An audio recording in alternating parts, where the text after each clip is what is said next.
Welcome, everyone, to another episode of the Gin and Tonic Show. I'm your host, Almighty Atheismo. Today with me is Captain Disguise, Stopspamming, Klingschor, and Rationalizer, and we are discussing embryology. If you want to call in and discuss with the panel the topic of your own choosing or the topic of today, it's all fine with us. Just send a Skype contact request to the Gin and Tonic Show. Do not call into the show. We will call you when we're ready to take guests.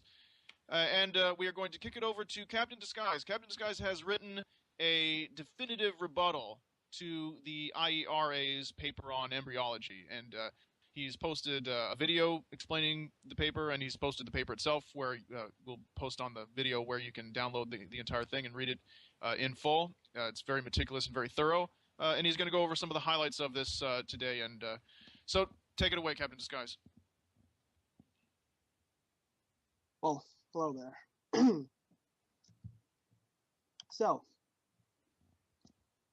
as Atheismo said, I just finished writing a paper that I've been working on for about a year. And it's in response to a paper called Embryology in the Quran, a scientific linguistic analysis of chapter 23 by someone named Hamza Tzortzis. And he released that about a year ago. And this was in response to a very embarrassing situation they put themselves in, involving P.Z. Myers at the Atheist Convention. Of that is just background information, but at the end of it, what Tzortzis has done is claim that the verses in the Quran convey some kind of deeper meaning, and that if he does something called lexical analysis, what he calls lexical analysis, and he claims that if you perform a lexical analysis, you're able to get a whole range of information from the Quran. And the information ranges from sperm cells to egg cells to fertilization to zygotes to somite development and organogenesis and musculoskeletal development. All of that is contained in the following two verses in the Quran. And these verses are chapter 23, verses 13 to 14. And here's the English translation. Then we made the small amount of semen into a blood clot, and we made the blood clot into a piece of flesh, and we made the piece of flesh bones, and we covered the bones with flesh, and then we developed him into another creation. So those are the verses that are supposed to tell you everything, from sperm cells to fertilization to zygotes and whatnot.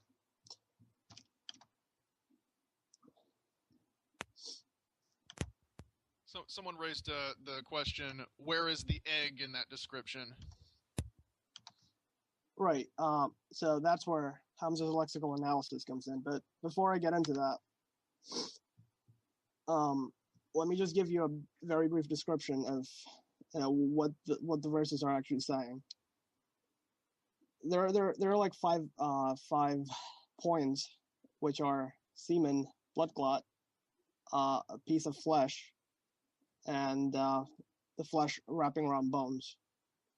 Now, let me just be blunt about it. Just think of what a 7th century person could observe. Well, he could observe that semen goes in and baby comes out. That's pretty obvious to everyone. And the baby has blood, flesh, and bones. And you put all of that together, you get everything in the verses.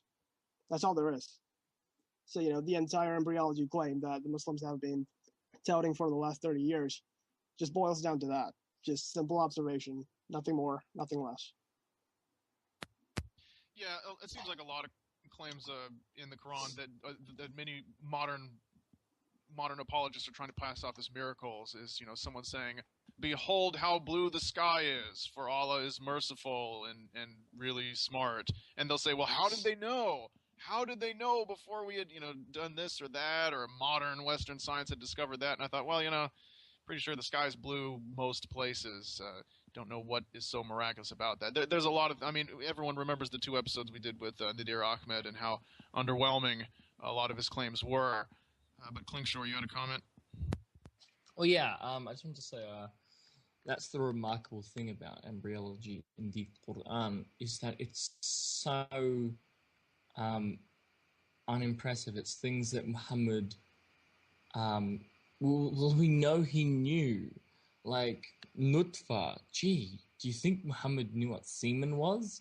We only have a bunch of hadiths where his wife Aisha bint Abu Bakr would wash it off his clothes. So, no, there's no way he could have known what semen was. Did he know what is there any way he could have known what, like, an embryo looked like? It's not like we even have, like, all these hadiths where one of his detractors threw a camel embryo on him, or where his followers came to him and said, hey, are we allowed to eat camel embryos? Or maybe it was a sheep embryo, and Muhammad was like, you may indeed eat the sheep embryo. It's not like we have hadiths like that in Sahih al-Bukhari, right? Or even the fact that Muhammad made jurisprudence, fiqh, on the issue of abortions, and when a woman has, is hit in the stomach and her little embryo comes out, except that we do, ergo, like, there's nothing here. There's no miracle. Islamic tradition itself tells us that he knew what embryos were because he was experiencing them in real life. Like, it's remarkable.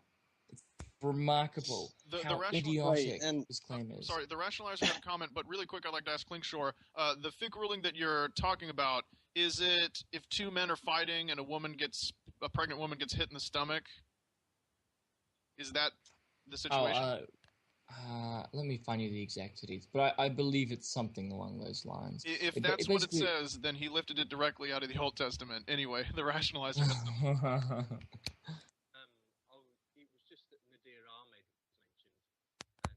You're a bit quiet for me, Rash. I don't know if that's for everyone. Yeah, same. You're right, like a pixie. Nadir Ahmed was mentioned, and I think we can all agree that he didn't bring the most convincing arguments. It was the second time he'd been on the show, so he's probably had about 4 or 5 hours of presenting these arguments, and he's been writing to me in emails challenging me to have a debate with him about scientific errors in the Quran.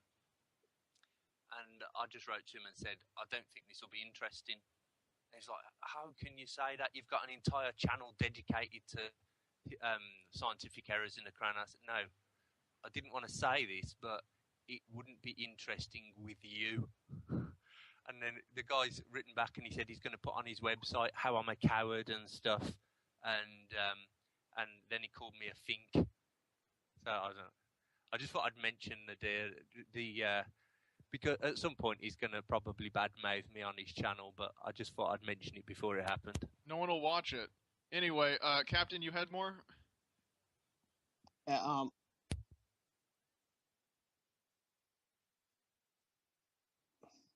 was I on mute? No, we can hear me. Okay. I was about to mention that everything Klingschor just said about, the shape of the embryo is wholly apart from the fact that the Quran or the Hadith gives no description of what the embryo looks like at any point. It never even attempts to do that. So, that's just another point. But what I was getting at was the fact that, anyone who looks at the verses in the Quran from a bit skeptical and a bit, critical perspective would realize that there's absolutely nothing in it that's actually impressive, or that's gonna make our eyes drop or whatever. And apart from that, we also have reason to believe that whatever was said, all the embryological verses that were said, was also understood by everyone in Muhammad's time. If you could look at verse 22:5, which also is very similar to 23:12-14, is the verses that most Muslims talk about. 22:5 starts by saying, one second. 22:5 starts by saying, O people, if you should be in doubt about the resurrection, then consider that indeed we created you from dust, then from a nutfa, then from an alaka, then from a mudga. It's basically the same as 23:13-14, but the beginning says, it's asking the people to consider what Muhammad is saying. So, when you say something like that, obviously the people you're talking to had to have an idea of what is being said, right? And apart from that, you're not going to find any hadiths where the people said, oh, I have no idea what Muhammad is talking about. He's, saying something that none of them knew. You're never going to find such a hadith or anything. So all the evidences from the hadith or the Quran are in line with the fact that everything that was said was something that had to be known at the time. You know what? It reminds me of there's a verse in the New Testament where Jesus is addressing this crowd, and he gives this parable that's supposed to be this metaphor for how the mechanics of salvation work, or how God runs his kingdom. And it actually says, when Jesus was finished speaking, not a single person there understood what it was that he was trying to say. But in Muhammad's case, you often have defenders of the religion saying, oh, well, this word means that, and this is more cryptic than it might seem, that's not what this means, and so forth, and playing games with the language or with the turns of phrase, and trying to sort of retroactively create idioms so that they can remap the meanings of certain verses or hadiths or other comments attributed to him.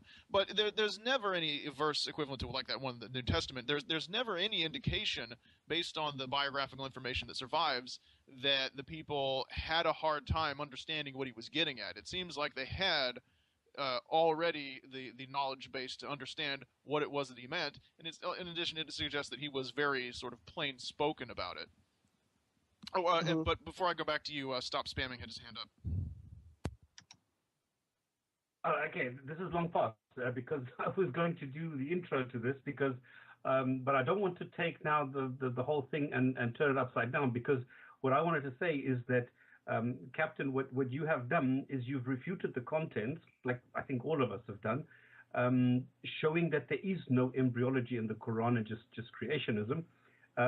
But Hamza, when you showed him some errors, he made changes, but he's never admitted that outside criticism prompted the changes. But what I wanted to point out is that you have now done something different, because you've taken his exegesis and the textual approach and matched it. In other words, just like James Randi exposes dowsers and earpiece artists and charlatans, you've taken on those claims word by word. And this is the different approach that I see here. And what you are showing is what the words really mean and what tricks Hamza is using. And I was going to say, can you give us an example of those? Yeah, I was going to get into that. So basically what I've done with my paper is I've actually done the lexical analysis. So I've done what Hamza claimed to actually do. But before I get into that, just one last point about the unimpressiveness of the verses in the Quran. Like you said, there's no indication that people ever had, a doubt of what they meant. Apart from that, you should also look at why the embryological verses even exist in the Quran. If you look at the exegesis of a 14th century scholar named Ibn Kathir, he states that the embryological verses were supposed to be evidence of the God's ability to perform resurrection. Basically, the pagan Arabs did not believe in resurrection, and they did not believe their bodies could resurrect. This was Muhammad's evidence that Muhammad made an analogy that, if God could create you from semen, he could clearly bring you back from the dead. So, Muhammad needed his people to understand what he was saying. So clearly, everything just, falls into line that the people at his time had to know what Muhammad was talking about. So, Muslims, I think, have to accept it, but this is where they kind of get a bit tricky. They say that, although the people at the time knew everything, the words used in the Quran are so special that if you, just take a deeper look at it, it's going to reveal all these information about sperms and ovum and zygotes and fertilization and implantation and blastocysts and organogenesis and, blah, blah, blah. So, that's how, Muslims kind of deal with that situation, I would say, even though the people knew at the time, the words in the Quran are so special that, 1,400 years later, it allows Muslims to confirm what whatever science has proven. Klingschor has his hand up.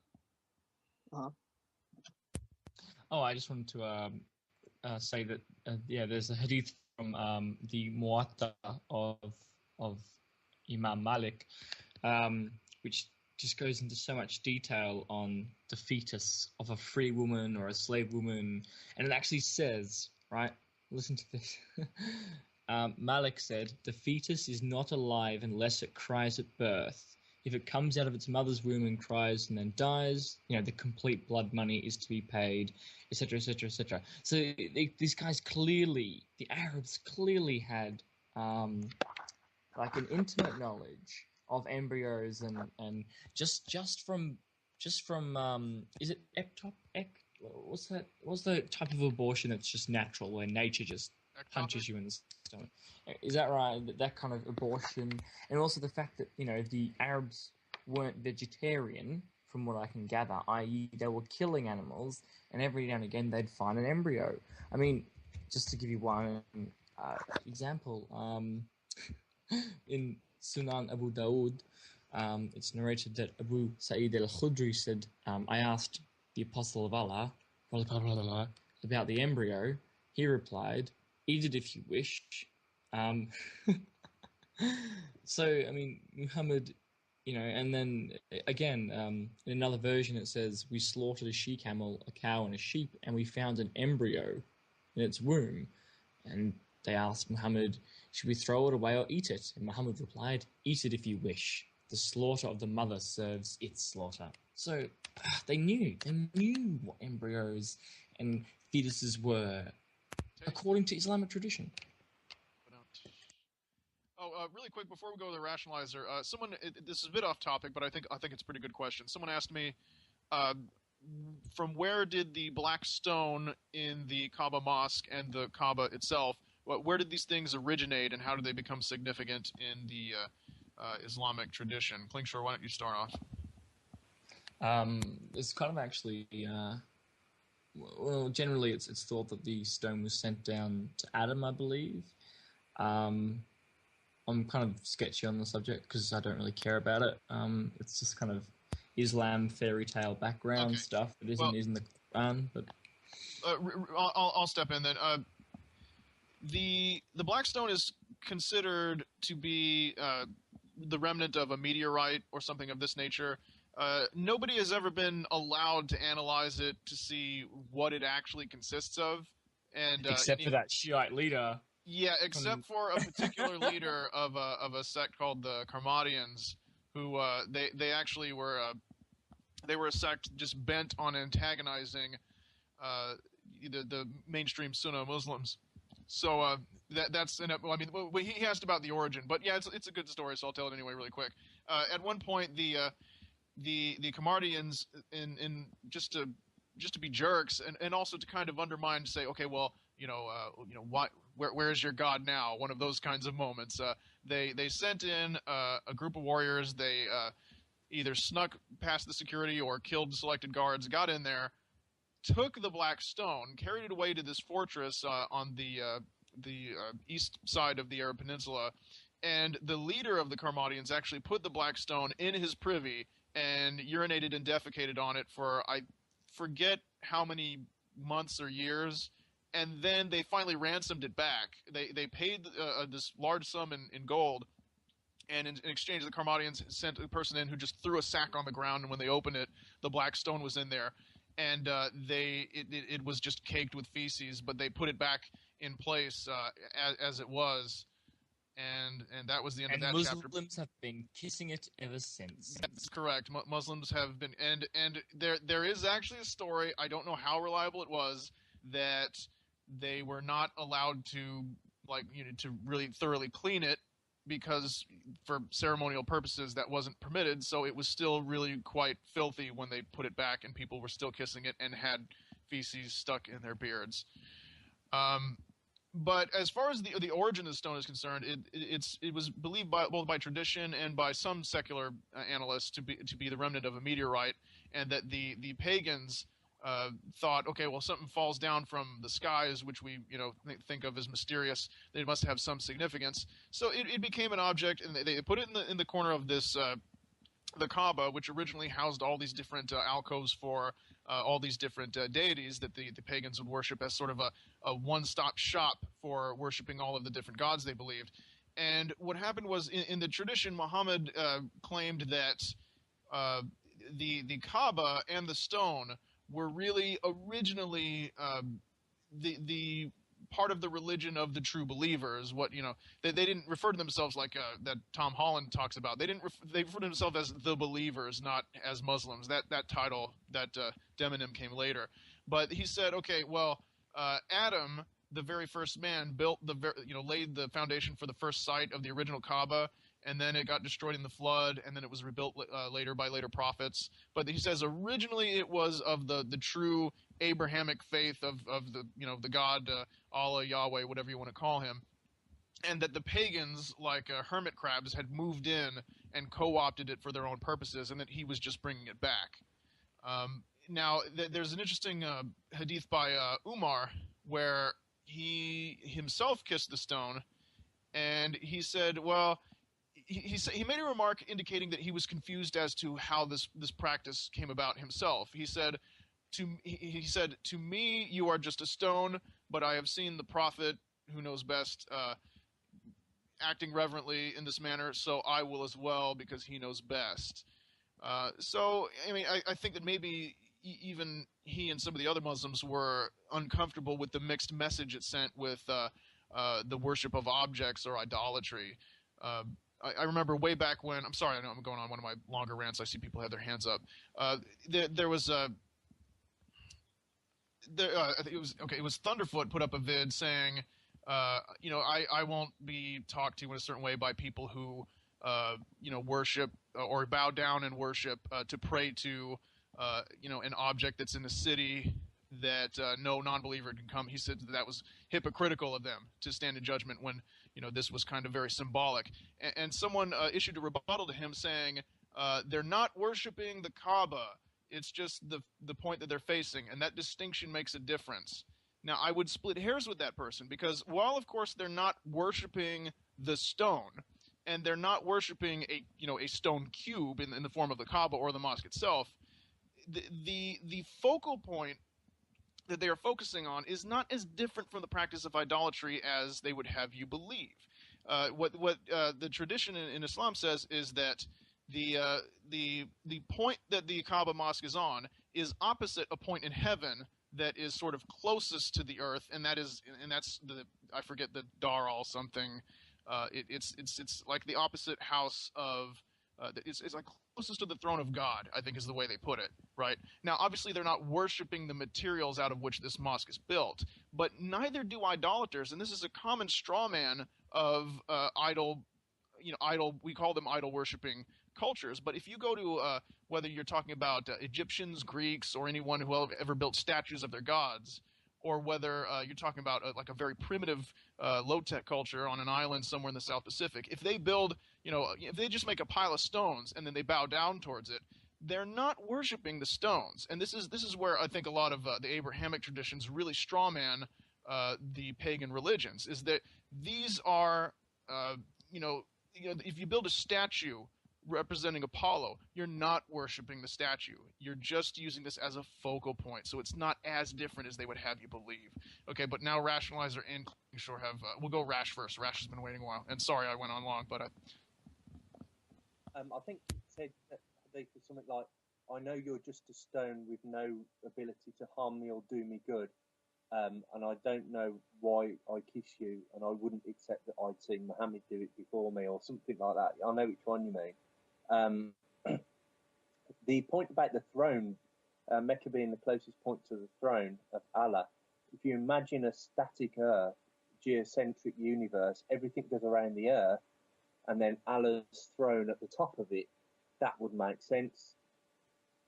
Once, however, you start to factor in the fact that the earth is a spheroid and it rotates and it goes around the sun, that would mean not that Allah is the center of the universe, but that Earth is the center of Allah's universe.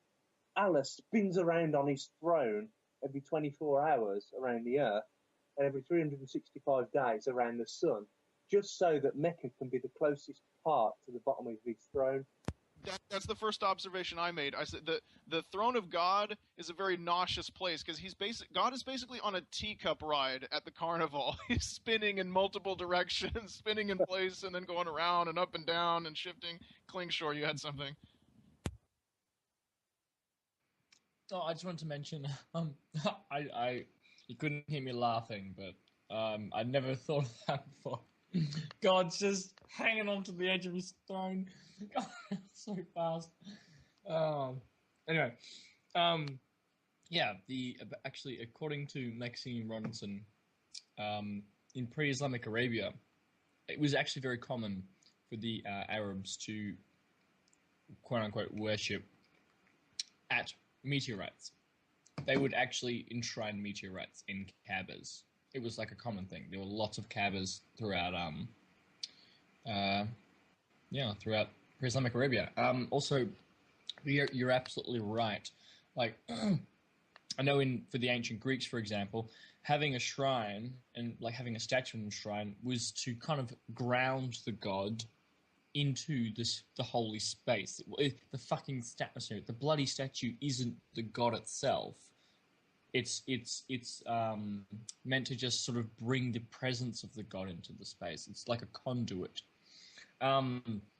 So yeah, it really irritates me when bloody monotheists, especially Christians and Muslims, just generalize and strawman polytheism, or when they confuse, like that Ramio 1993's video where he conflates Hinduism with pre-Islamic Arabian Semitic polytheism as like they literally have no connection.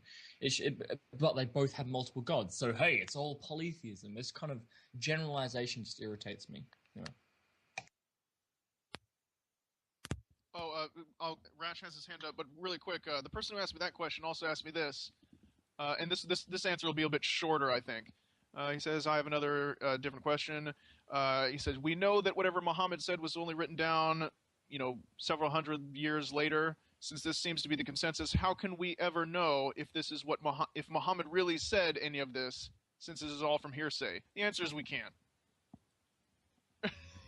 Rationalizer, go for it. I just thought we were talking about the the general knowledge of the people at the time. Now, if you take into account that the Greeks were travelling throughout Arabia down through to Egypt, trading medical supplies with people as far as India, many years before Muhammad was even born. Galen's something like 13 books, 13 volumes of Galen's work were available at the Library of Alexandria, something like 50 years before Muhammad was born. And they'd not only been transferred phonetically into Arabic, probably using the Syriac alphabet, they had also been summarized in order to make them easier to commit to memory. And when you look at these Quran verses 23:13 up to 14, the Quran says, then we placed him as a drop in a safe lodging. In Galen's On Semen, volume 5, part 3, on page 93, it says the first stage in which is seen in both abortions and dissections, the form of the semen prevails. So Quran saying at first it's a drop, Galen is saying at first it's a drop of semen. Quran says then we fashioned it a clot. Galen goes on to say then it was filled with blood. Quran says then we fashioned the clot a little lump. Galen goes on to say liver are still unarticulated and unshaped but have a certain solidity, so that's a little lump, an unformed clump. And then Quran 23:13, it says then we clothe the bones with flesh. And so far all of this from Galen has been in the same paragraph on page 93, and then on page 101 he says then it articulates the organs precisely and brings all the parts to completion. Thus, it caused flesh to grow on and around the bones. I mean, we're talking literally step by step everything that Galen said, and Galen was wrong.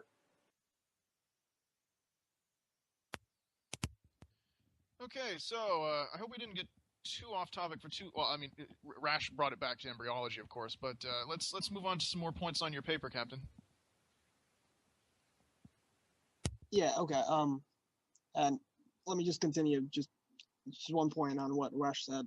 If you actually go to my paper, which by the way can be found at embryologyinthequran.blogspot.com, it has all the information you need. And if you look at my paper towards the end, there's a section in which I list every single embryological idea, whether it be in the Quran or the Hadith, and then I show either the same or a very similar idea, either from the Greek sources or from the Jewish sources. So I could actually offer a challenge to any of the Muslims to provide a single embryological idea that was not already known, and I really doubt anyone's gonna bring up anything for that. So you could check that out. And other than that, there's also a hadith in which Muhammad is asked a question regarding reproductive health, and the answer he gives is, let me actually quote it.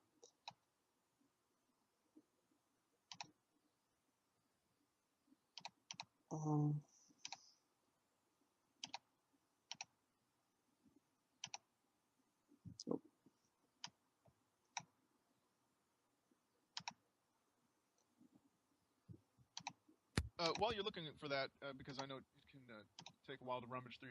It certainly takes me a while to rummage through my notes and find a particular quote. I should have it. Okay, go ahead.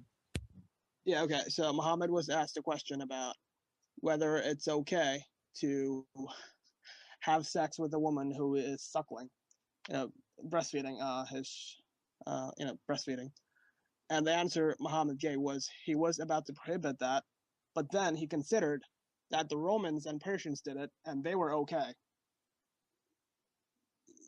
If you want the reference, this is Sahih Muslim, Book 8, Hadith 3392. Again, it's found in my paper as well.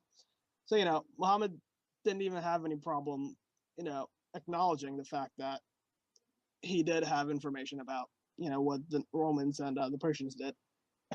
He didn't seem offended like modern Muslims are, but acknowledging what the other cultures, knew and what they did, et cetera, et cetera. So, it's kind of pointless to say anything about, Muhammad not knowing any of these details.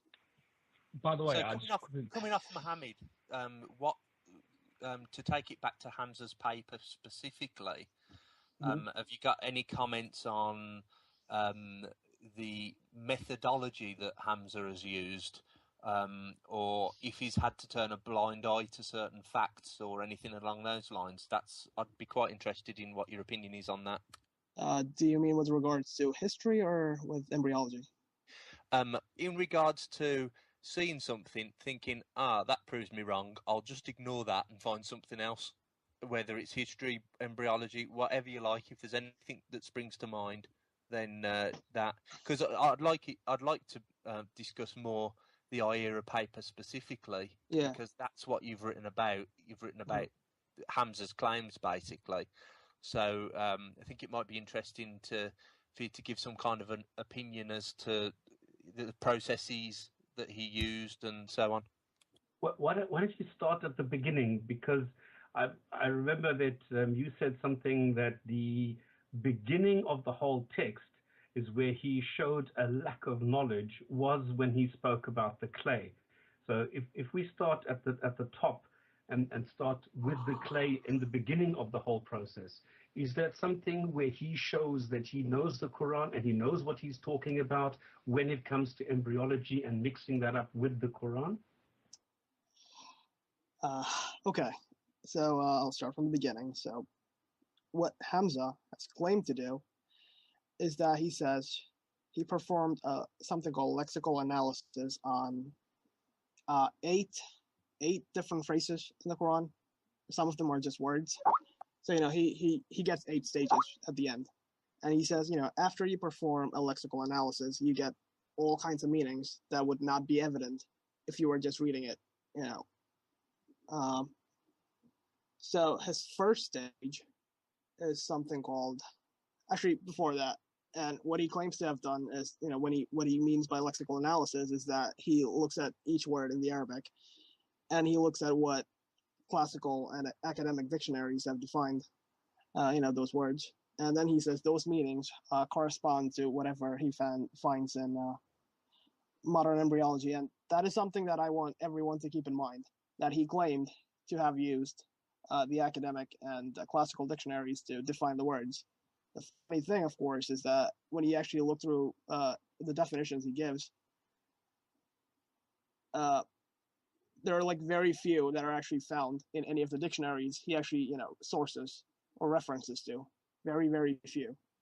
Actually, I can only remember one off the top of my head, and that was something completely insignificant.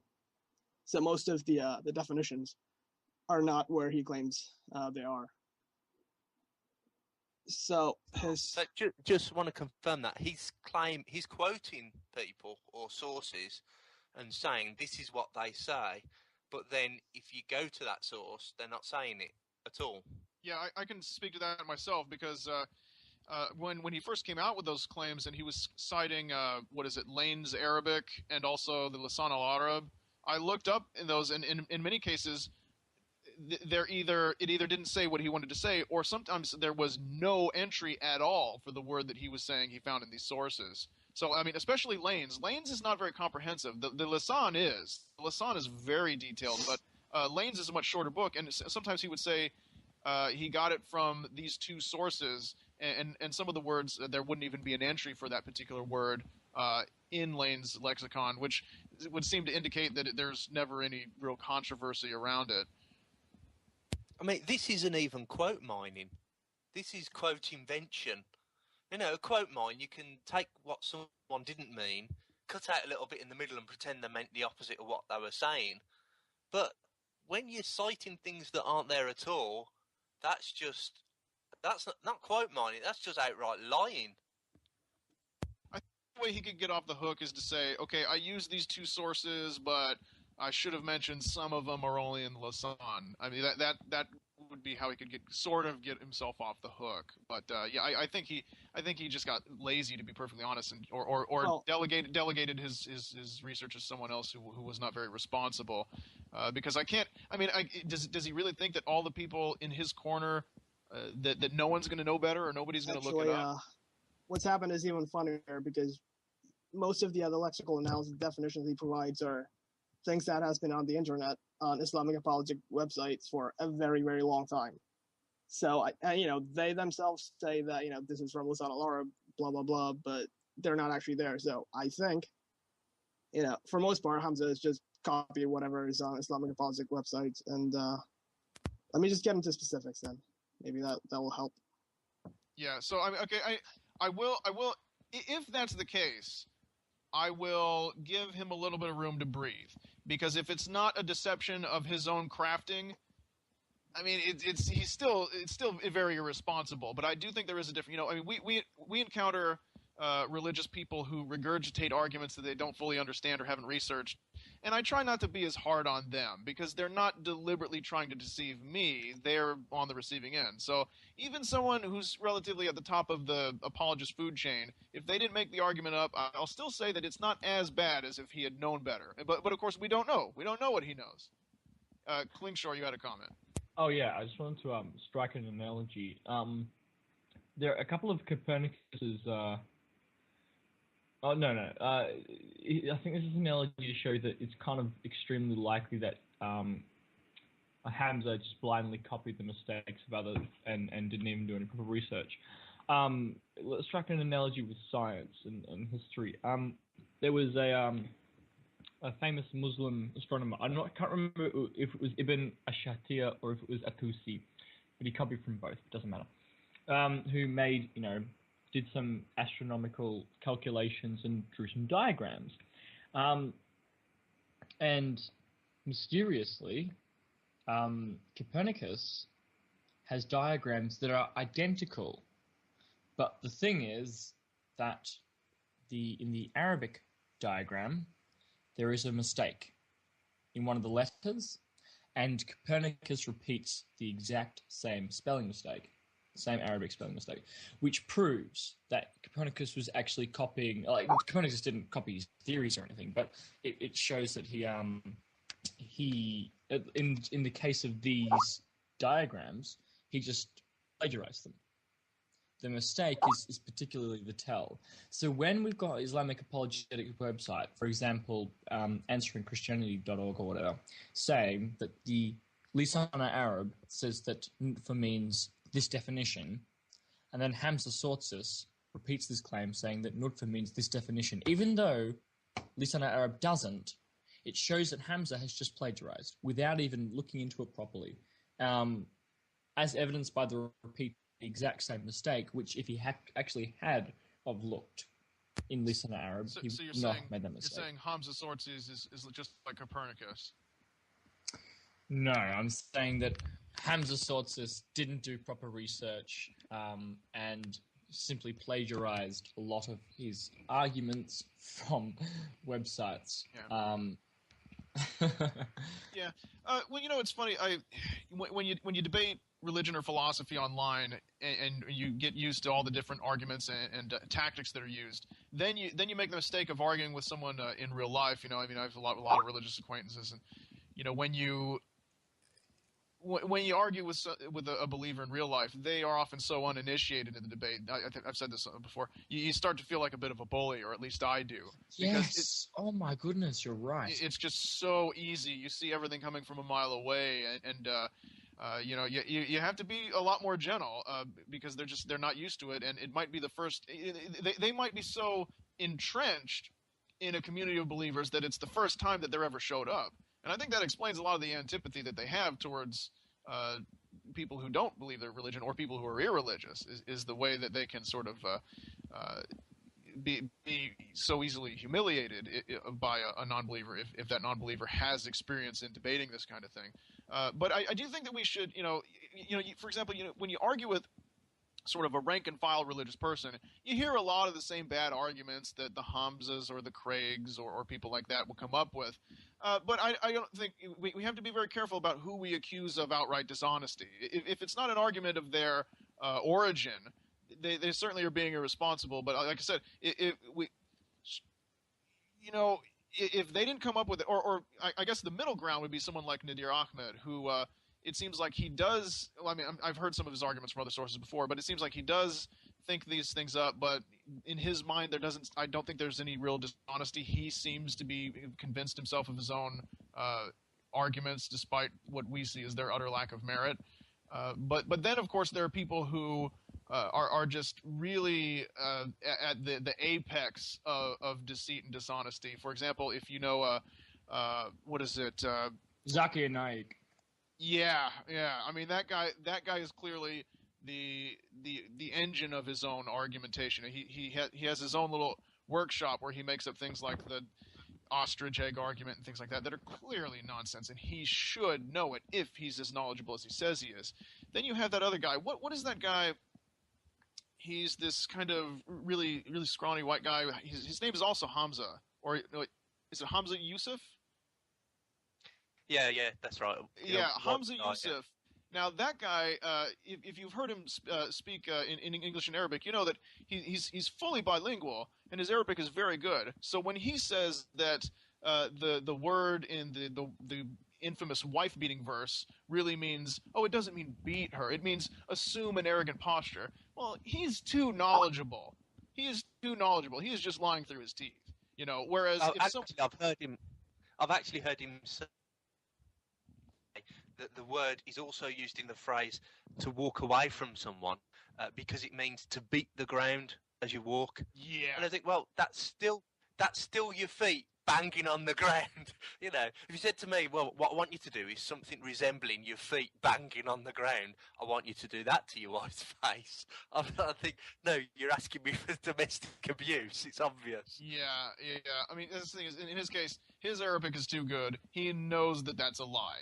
There's no mistake. But if someone else comes to you with that argument and you know right off the bat you've gotten it from him, you need to be a little bit more diplomatic in how you break the news to them that someone that they trusted and maybe look up to, unfortunately, is just a liar. And it creates this chain of bad argumentation. I mean, how many times have you gotten in an argument with someone theistic and they come at you with this kind of Cartesian solipsism? It's like, well, okay, how do we know that our senses are reliable? Maybe they're not. And then you just destroy them, and then they have nothing because they're regurgitating an argument that they didn't fully understand in the first place.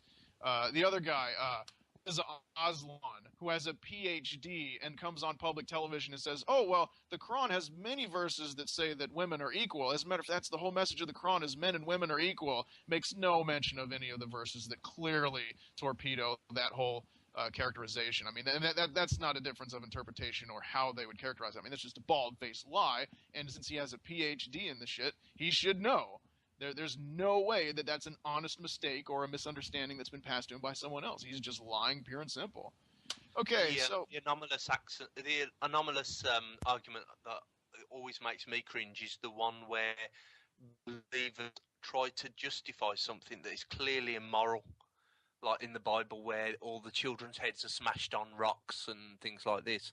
And it's always, well, you know, we get our morality from God. We don't understand it. Only God is the source of morality, so it's good in a way that we don't understand. That's right, okay. Is God a liar? No. Why isn't he a liar? Well, because that's immoral. How do you know? Maybe lying is completely moral because God decided it was, and God's lying to you. You have absolutely no way of knowing. If you say we've got no morals, then we've got no morals, and you've got to accept that the Bible could be lying to us because lying is moral.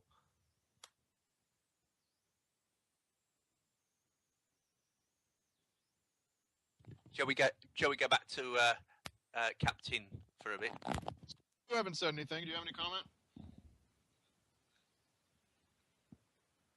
I know the hand program that Rash wrote is supposed to tell me who wants to talk and when, but yeah, I haven't been paying attention, so I'm just checking in on you. Okay, well, we'll go back to Captain. So, the last thing I said was Hamza claims to have looked up the definitions in the classical and academic dictionaries, and in most cases, they're not actually there. So I'm going to get into specifics. The classical dictionary that he claims to use is called Lisan al-Arab. It's from 14th century, and that's like a very well-reputed book because what it has done is it has taken information from like 1,000 years of poetry and all the books and everything. It has basically a definition for every single way a word can be used. So it's really big, and it's well known. And the other one is called Lane's Lexicon, which is from the 19th century. So these are the two books that Hamza mostly relies on, or claims to rely on, but as we will see, that's not really always the case. So according to Hamza, there are 8 stages of embryology mentioned in the Quran. He starts with chapter 23, verse 12, which says, in the Arabic, it says, وَلَقَدْ خَلَقْنَا الْإِنسَانَ مِنْ سُلَالَةٍ مِنْ طِينٍ. And the translation is, and certainly we created man from an extract of clay. For some reason, Hamza thinks this is embryological in nature. To me, this is obviously talking about Adam and how, he was created from clay, etc., etc. But listen to his claim, because it's kind of funny.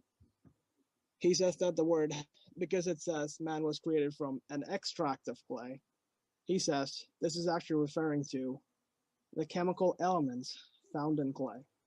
Why does he say this? Because Quran uses the word extract, and when you say extract of X, it means all the things that make up X, or the chemical elements in X. That's the definition he gives, and this is apparently based on Lane's lexicon. But if you go into Lane's lexicon, here's how it defines the word extract, which in Arabic is sulala. It says an extract of a thing is the clear or pure part, or the most excellent part of that thing, which makes which makes more sense in the daily usage of the word extract. When we say extract of iron, we're not talking about chemical elements in the iron.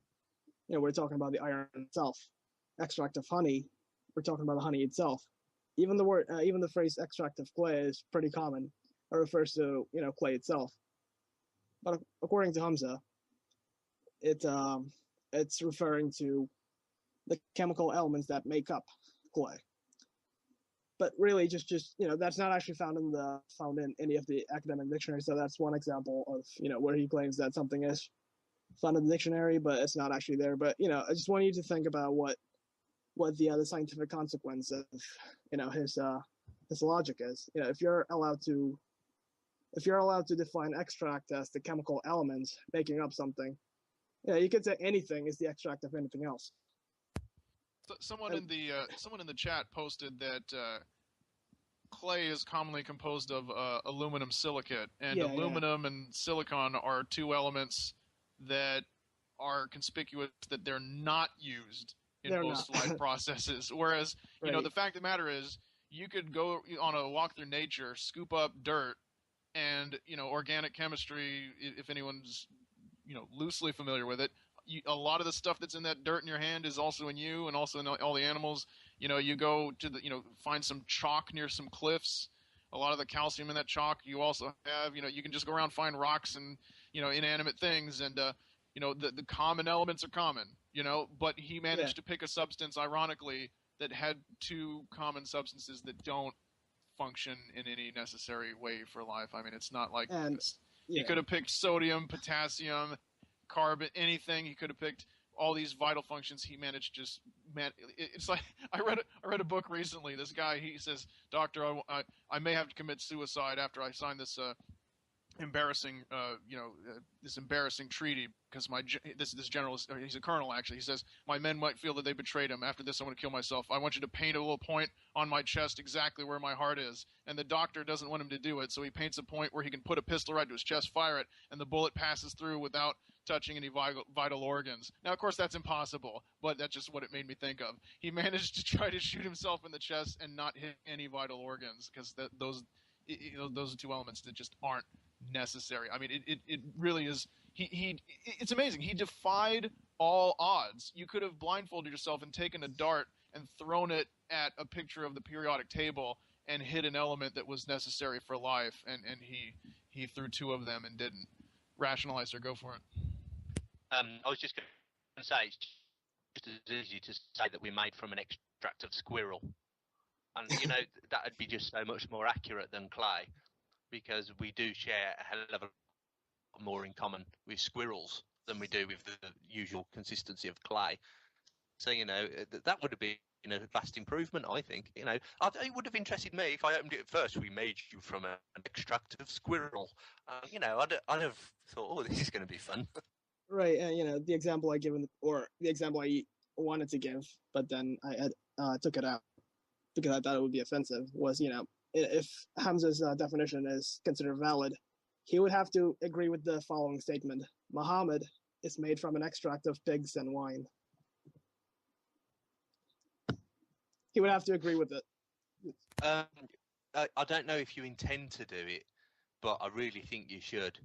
I think that you should quote the phrase that you've got from Prophet Shakespeare, sallallahu alaihi wasallam. I'm going to bring in or do you want to read that quote before I bring in our first guest? I'm not really sure. Are you talking about the example I give, or? Yeah, the Prophet Shakespeare, where he mentions time dilation. Okay, yeah, I mean, how could Prophet Shakespeare have known this? Okay, this is from the introduction of my paper where I kind of give an example of, what Hamza means by lexical analysis by doing it on a phrase from Shakespeare. And the sentence from Shakespeare is, "What seest thou else in the dark, backward, and abysm of time?" Now, I list all the definitions found in the Oxford English Dictionary for, dark, backward, and abysm. And for example, let me see. The word backward can mean slow. I compare that to the fact that near a black hole, time is gonna slow down. There's a reference to time slowing down, so clearly this is referring to, time dilation and not. So, I mean, that's the kind of that's kind of what Hamza does. I just give that as an example of what you can expect Hamza to do. Okay, I'm going to bring in our first guest. This is Charles Williams, and he has a question about Greek influence on the Arab world. Charles, are you with us? Yes, I am. Thank you for joining us. Go ahead, ask your question. Yeah. Charles, are you with us? Yes. Yeah. I'm with you. Can you hear me? Yes, we can hear you. We can see you. Mute your blog TV. Mute your blog TV on the website, otherwise you'll get audio feedback that will confuse you. Yeah. Should I go ahead and ask my question? Yes, please. Well, I kind of wanted to preface my question with, I'd been following the whole embryology thing with P.Z. Myers and that, I would say, debate that occurred at the stairs outside of some building in England. And I remember him, Hamza, trying to defend the embryology as being a revelation because Muhammad was supposed to have been completely ignorant, and he came from a backward place where people were illiterate. And it always occurred to me that there may have been a lot more knowledge in the region at the time because the Nabateans had been going through that area in trade routes for centuries. Before you carry on, click on your And so the Nabateans were also a very Hellenistic culture because they'd been just before you carry on, click on your web browser, and at the bottom of the browser on Blog TV, there's a speaker. If you click that and mute it, then you won't hear yourself talking back in a loop.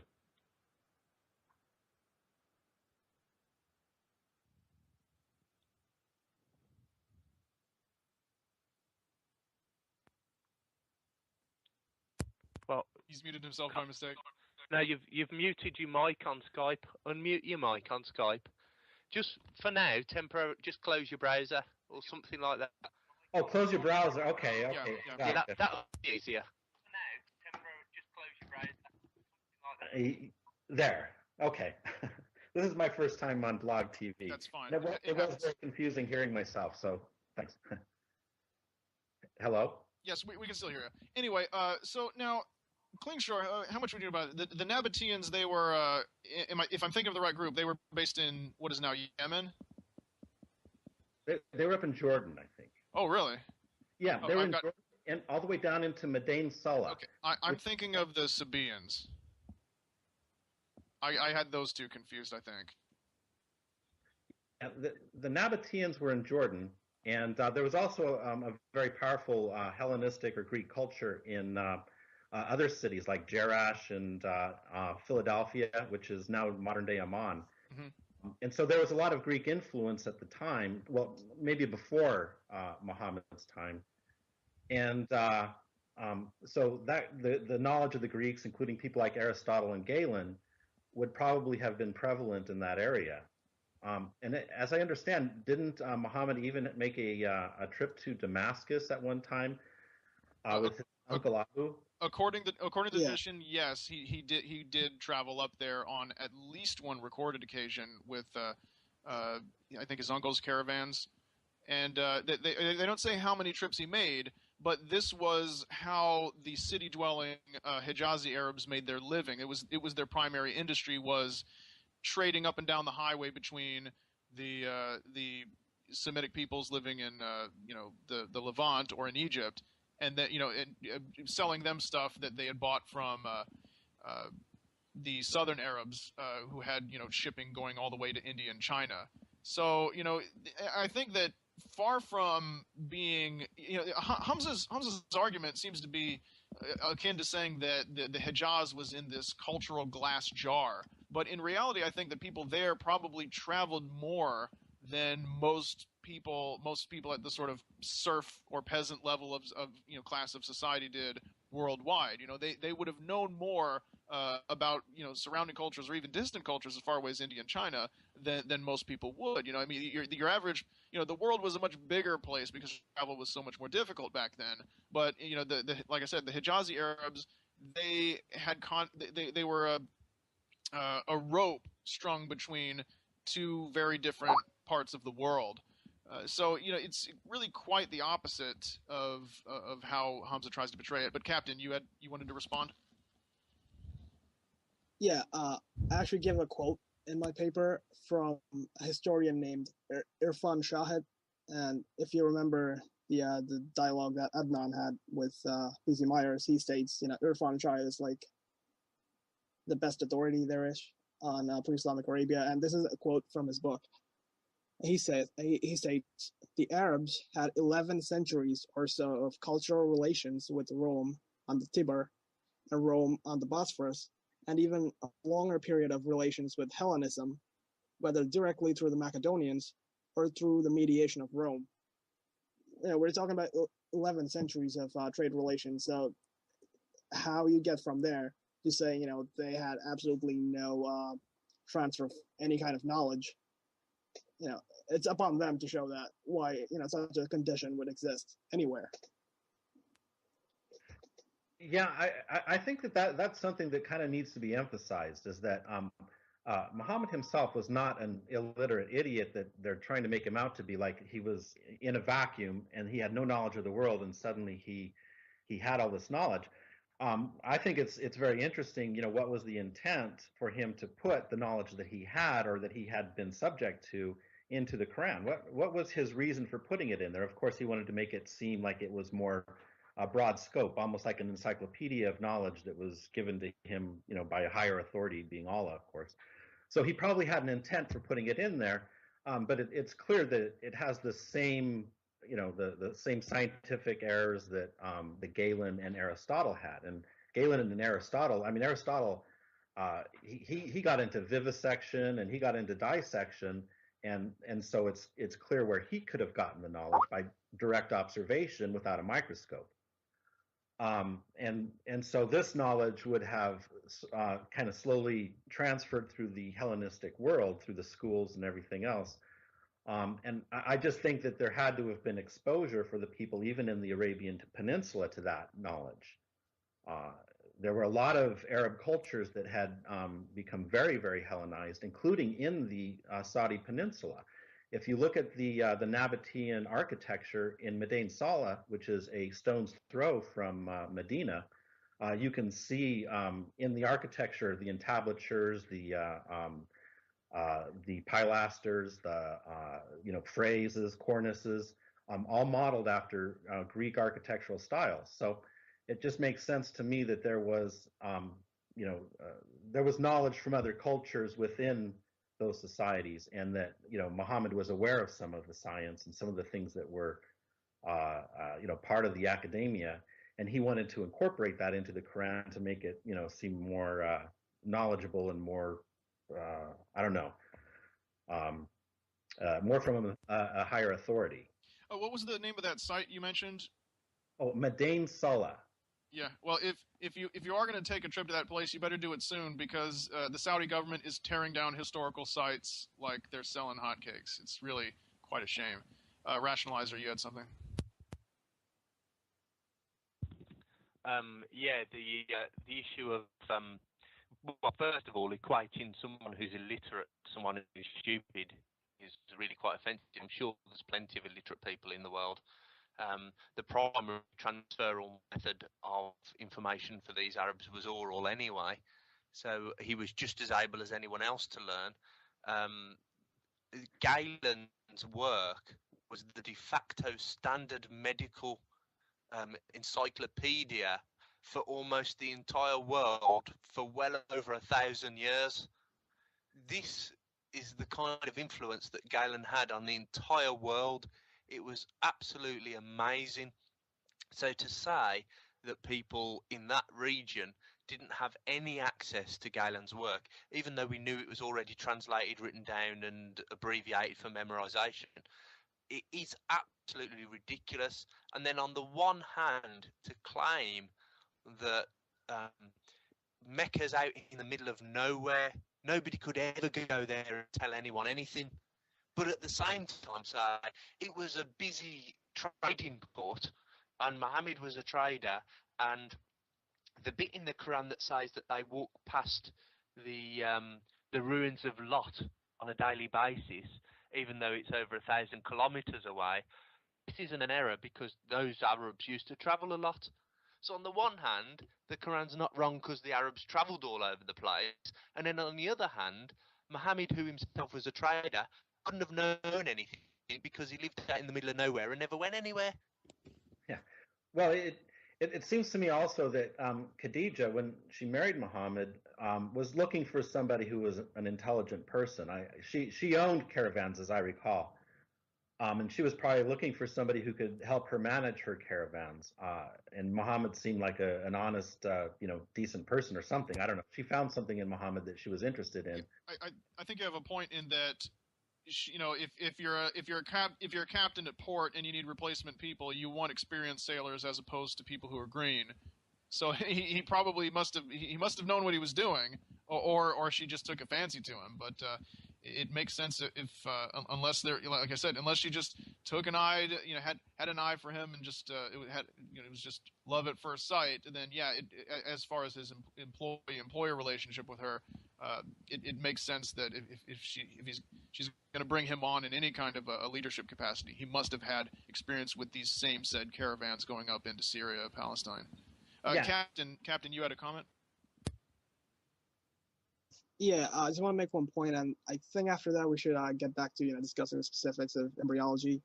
But the point I want to make is that of course we all agree that it's kind of pointless to say that Mecca or Muhammad lived in a bubble, and he had absolutely no knowledge of Hellenic biology and whatever. But other than that, for me, this whole discussion of Galen, Aristotle, etc., it's a red herring from the Muslims.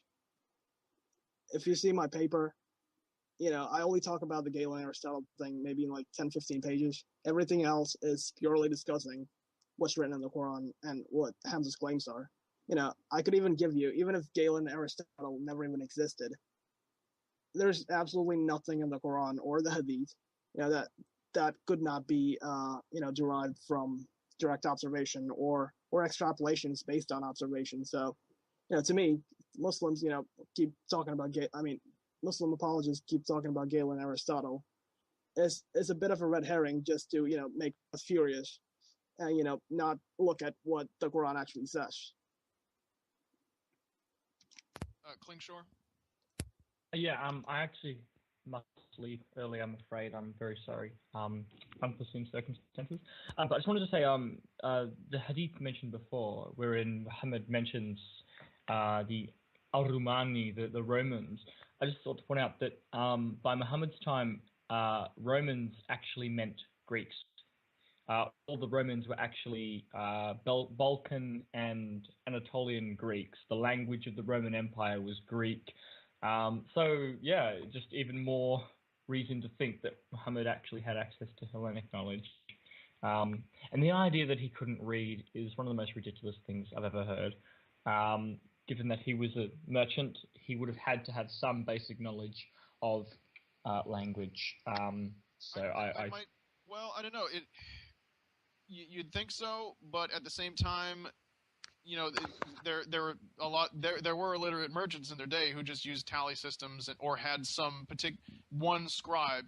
That was typically the norm. It seems is you have, on a ship you typically have one guy who really knows his way around the maps and the navigation equipment. I think they might have one literate person, but as long as you can count, you're okay. I'm skeptical. I think that the whole idea that he couldn't read is more of a polemical device developed by later Muslims to sort of make it seem more remarkable that someone living in an outer region could have come up with this. Yeah, I agree. Anyway, I would agree with you that it's suspicious because he was supposed to have come from a well-respected family. But then look at how even many members of noble houses in Europe during the Dark Ages were illiterate. It's kind of hard for us to imagine. I agree, but it could have still been the case. We don't really know. I want to say just one last thing before I go to Captain Disguise. I do realize it is sort of a red herring, but I also think it's interesting to try to find the sources of information that are in the Quran. I think there's a thread there.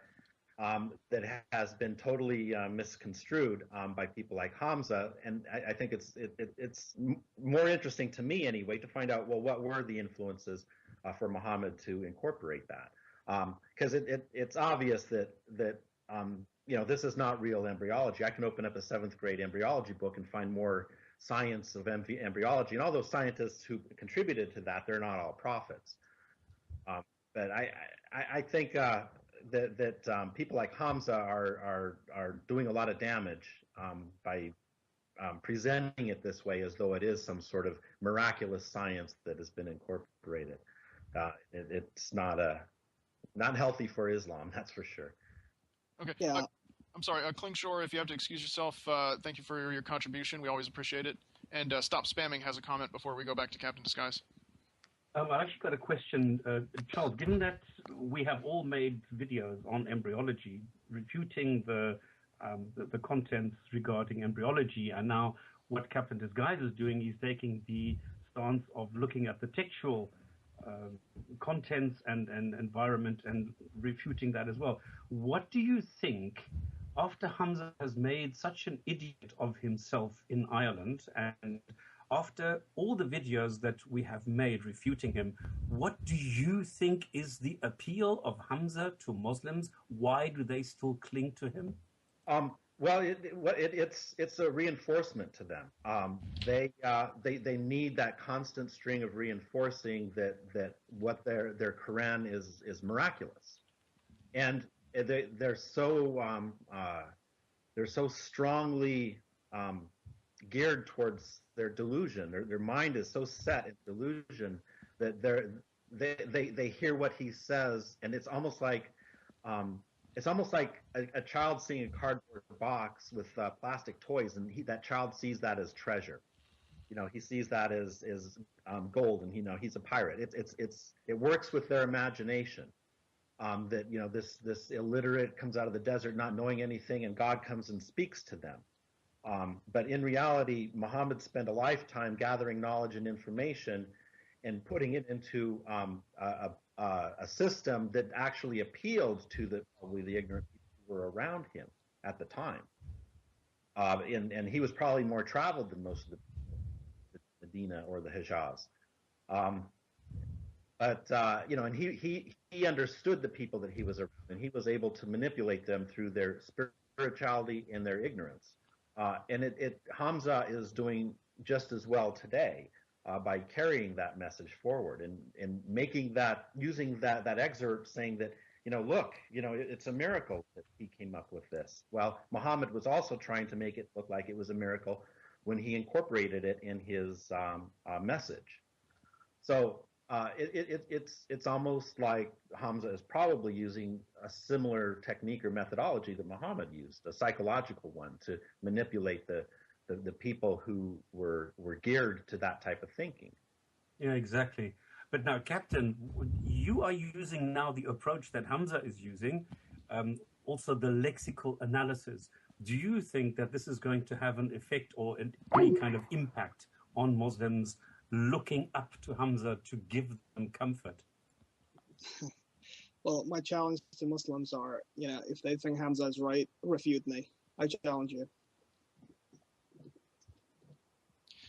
Really quick, someone asked about Tom Holland's documentary, and I thought this was a good place to plug in a comment about that, because we were talking earlier about how much of Hamza's argument about embryology relies on the whole Hijaz in a jar theory, that it was isolated and that it couldn't that Hellenistic or Persian learning couldn't percolate down there. And I think that it sounds like we're in agreement that that's in fact could have. But as far as Tom Holland's documentary is concerned, I did watch it. I managed to acquire it, even though it's blocked here. It was interesting, but I actually have the same problem with the way he connected the dots that I have with Hamza's ideas, because what Tom Holland is saying is that he doubts that that Islam, as it came to be known from sort of the Quran itself and the first round of hadiths and the original, the first generation of texts that emerged after the Quran, he doubts that those were really fully formed or close to it, or that the religion really started in the Arabian Peninsula. He says that it may have originated after the conquest of the Byzantine and Persian territories as a sort of mortar to keep the bricks of that new empire together. And I disagree with I mean, we can talk about the reaction that he got and that Channel 4 got later, but I disagree with the way he connects the dots, because he is, from my view, engaging in the same fallacy that Hamza is, and that is he's arguing from his own personal disbelief that the Judeo-Christian traditions could have percolated down into the area. And it's a shame that Kling left, because I'm sure he would have a lot to say about this. This is a subject he's studied a lot about, how much the Jewish and Christian communities, Jewish communities in Arabia, and also Christian Arabs, how much influence they had in the area, how many communities there really were, and how ripe the opportunity was for someone creating a new religion to draw on aspects of those religious traditions. But Captain, you have your hand up? Oh, can I ask a question? We'll let Captain go, and then we'll come to you, Charles. Okay. Well, actually, he can ask this question. That's fine. Okay, go ahead, Charles. No, I personally think that is maybe not such a good approach to make the assumption that maybe Muhammad didn't really exist or the way it was. It just seems to me more likely that it did, because you had the Ridda Wars to unite the Arabian Peninsula, to develop the armies that marched out at Yarmouk. You had to have reasonable unity in the Arabian Peninsula at the time for the Battle of Yarmouk, which was critical. That was really the pivotal battle that caused the Muslims to flow out of the Arabian Peninsula and into the Levant there. And I would argue that that there was a Muhammad, there was an Abu Bakr, and there were the original caliphs that united the armies and the tribes of the Arabian Peninsula, and that probably the concept of Allah was very appealing to bring the people together, and it was also very appealing to the young warrior who wanted the loot and booty after having a victory, because he was inspired by the rewards of winning the battle and the cause of Allah, because they fought tenaciously against a professional army. And they defeated them, I think that there was a lot of spiritual impetus to do that, and I think it came from the thread from Muhammad to Abu Bakr to the later. I think Omar was the third. I don't remember. I don't know. Does that make sense? Yeah, I gotcha. I mean, it's peculiar how, in other instances where you have, for example, the Mongolians and the Turks, when they conquered a lot of the same real estate or other territories, they tended to blend in with the native population. I mean, the Turks held on to a single state under Turkish sovereignty, but I think the Mongolians especially had a very transient conquest, because the cultures that they were dominating had such a powerful influence. Wherever they invaded a Christian area, they converted to Christianity. Where they invaded Muslim territories, they converted to Islam. When they conquered Buddhists, they converted to Buddhism, and so forth and so on, because they didn't have this strong central idea of religion.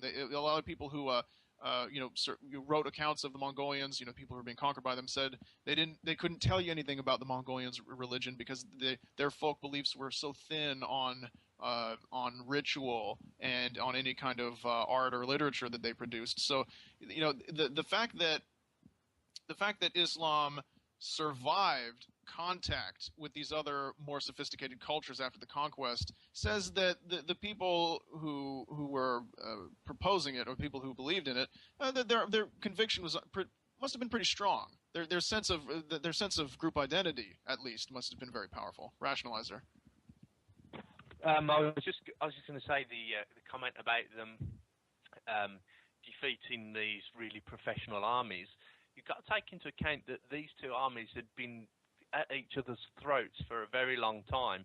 They'd been killing each other. Their forces was really depleted, and in addition to that, the bubonic plague was sweeping through the region at the time, and the Romans were suffering very heavily from it.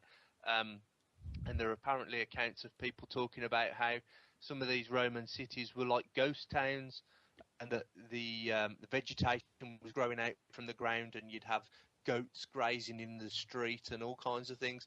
They'd turned basically into these ghost towns, and these weren't. My impression that I've got, these people that they went and defeated, they weren't Romans and Persians at their strongest. No. They were Romans and Persians on their knees, crippled from trying to kill each other, whilst also fighting off the bubonic plague at the same time. So, I'm not going to put down what they did in achieving to beat them, but I do want to put it into perspective. They didn't go and fight the Romans' fiercest fighting machine at their peak. They went in when they were just about to die, and they finished them off. Yeah, you see a similar dynamic with the Germanic peoples and later the Huns and the Western Roman Empire. There had to have been, those people most likely could not have beaten the Western Romans at the peak of their power, but nobody doubts that they were good warriors or that they were fierce and that they really wanted it. But especially when it came to a matter of laying siege to cities, it wasn't an easy matter for them to just break the back of Roman power when the Romans were unified. But constant plagues, economic crises, and a never-ending string of civil wars caused Western Roman power to evaporate, and then it was really just a matter of the Goths and Huns just going and pushing them over. And it may have been a similar situation with the Arabs and the two empires of the region. Okay, so anyway, so like I said, I don't know if anyone wants to expound more on the Channel 4 documentary, but basically, obviously, I believe that Holland and anyone else, ourselves included, we should, we have the right and have every motivation to look into these things and re-examine them. But in Holland's case, I don't actually agree with his interpretation of the evidence. I think that a lot of his argumentation is based on the same kind of argumentation that Hamza relies on. That's just personal disbelief and sort of rendering the Hijazi Arabs being more simple and more primitive than I think they actually were. Well, if anybody wants the Holland video, the documentary, I've put it on my Vimeo account. Oh, you know what? He was scheduled to come on, but then something came up and he wasn't able to come on. I don't know if he'll be able to reschedule, but that would be nice. I originally talked with the Rationalizer. I said, okay, well, if Tom Holland does come on the show, I'm going to play a little prank on him. I'm going to say, joining us is author and historian Tom Holland. He wrote the Channel 4 documentary Innocence of Muslims. Thank you for joining us. Oh, wait, that's not right. I just checked my notes. Sorry. I would have loved to have seen him squirm. Okay, Captain, let's get back on topic with your embryology. Yeah, I just want to make a point about the historical questions. Those are all very interesting historical questions. But the reason I don't want to discuss them in the context of the embryology miracle claim is because everything we said in the last half hour, this is how it's going to register in the mind of a Muslim. He's going to think that, all of us are arguing that Muhammad had detailed knowledge of what Galen wrote and what Aristotle wrote. That's the kind of straw man even Hamza repeats in his paper.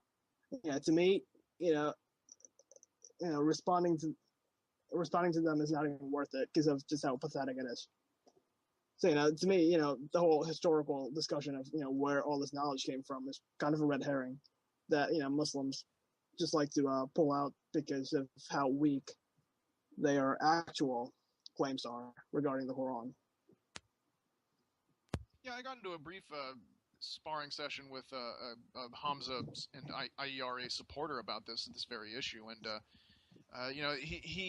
Hamza's incredibly, his response to this is to say, well, if you're going to say that he got this information from other human beings who were in the area and who were knowledgeable, and it's demonstrated that he had every opportunity to talk to them, both on his trip to Syria and in the Hijaz itself, where people were traveling all the way, you have to prove concretely your claim, which is just astounding, because obviously you're going to say that it's more likely that an angel, a human being with glowing aura and a robe and wings coming out of its back like a dove, that is more likely. I mean, if I say, look, I got this soda at the corner store, well, maybe I did or maybe I didn't. Maybe I got it from someplace else.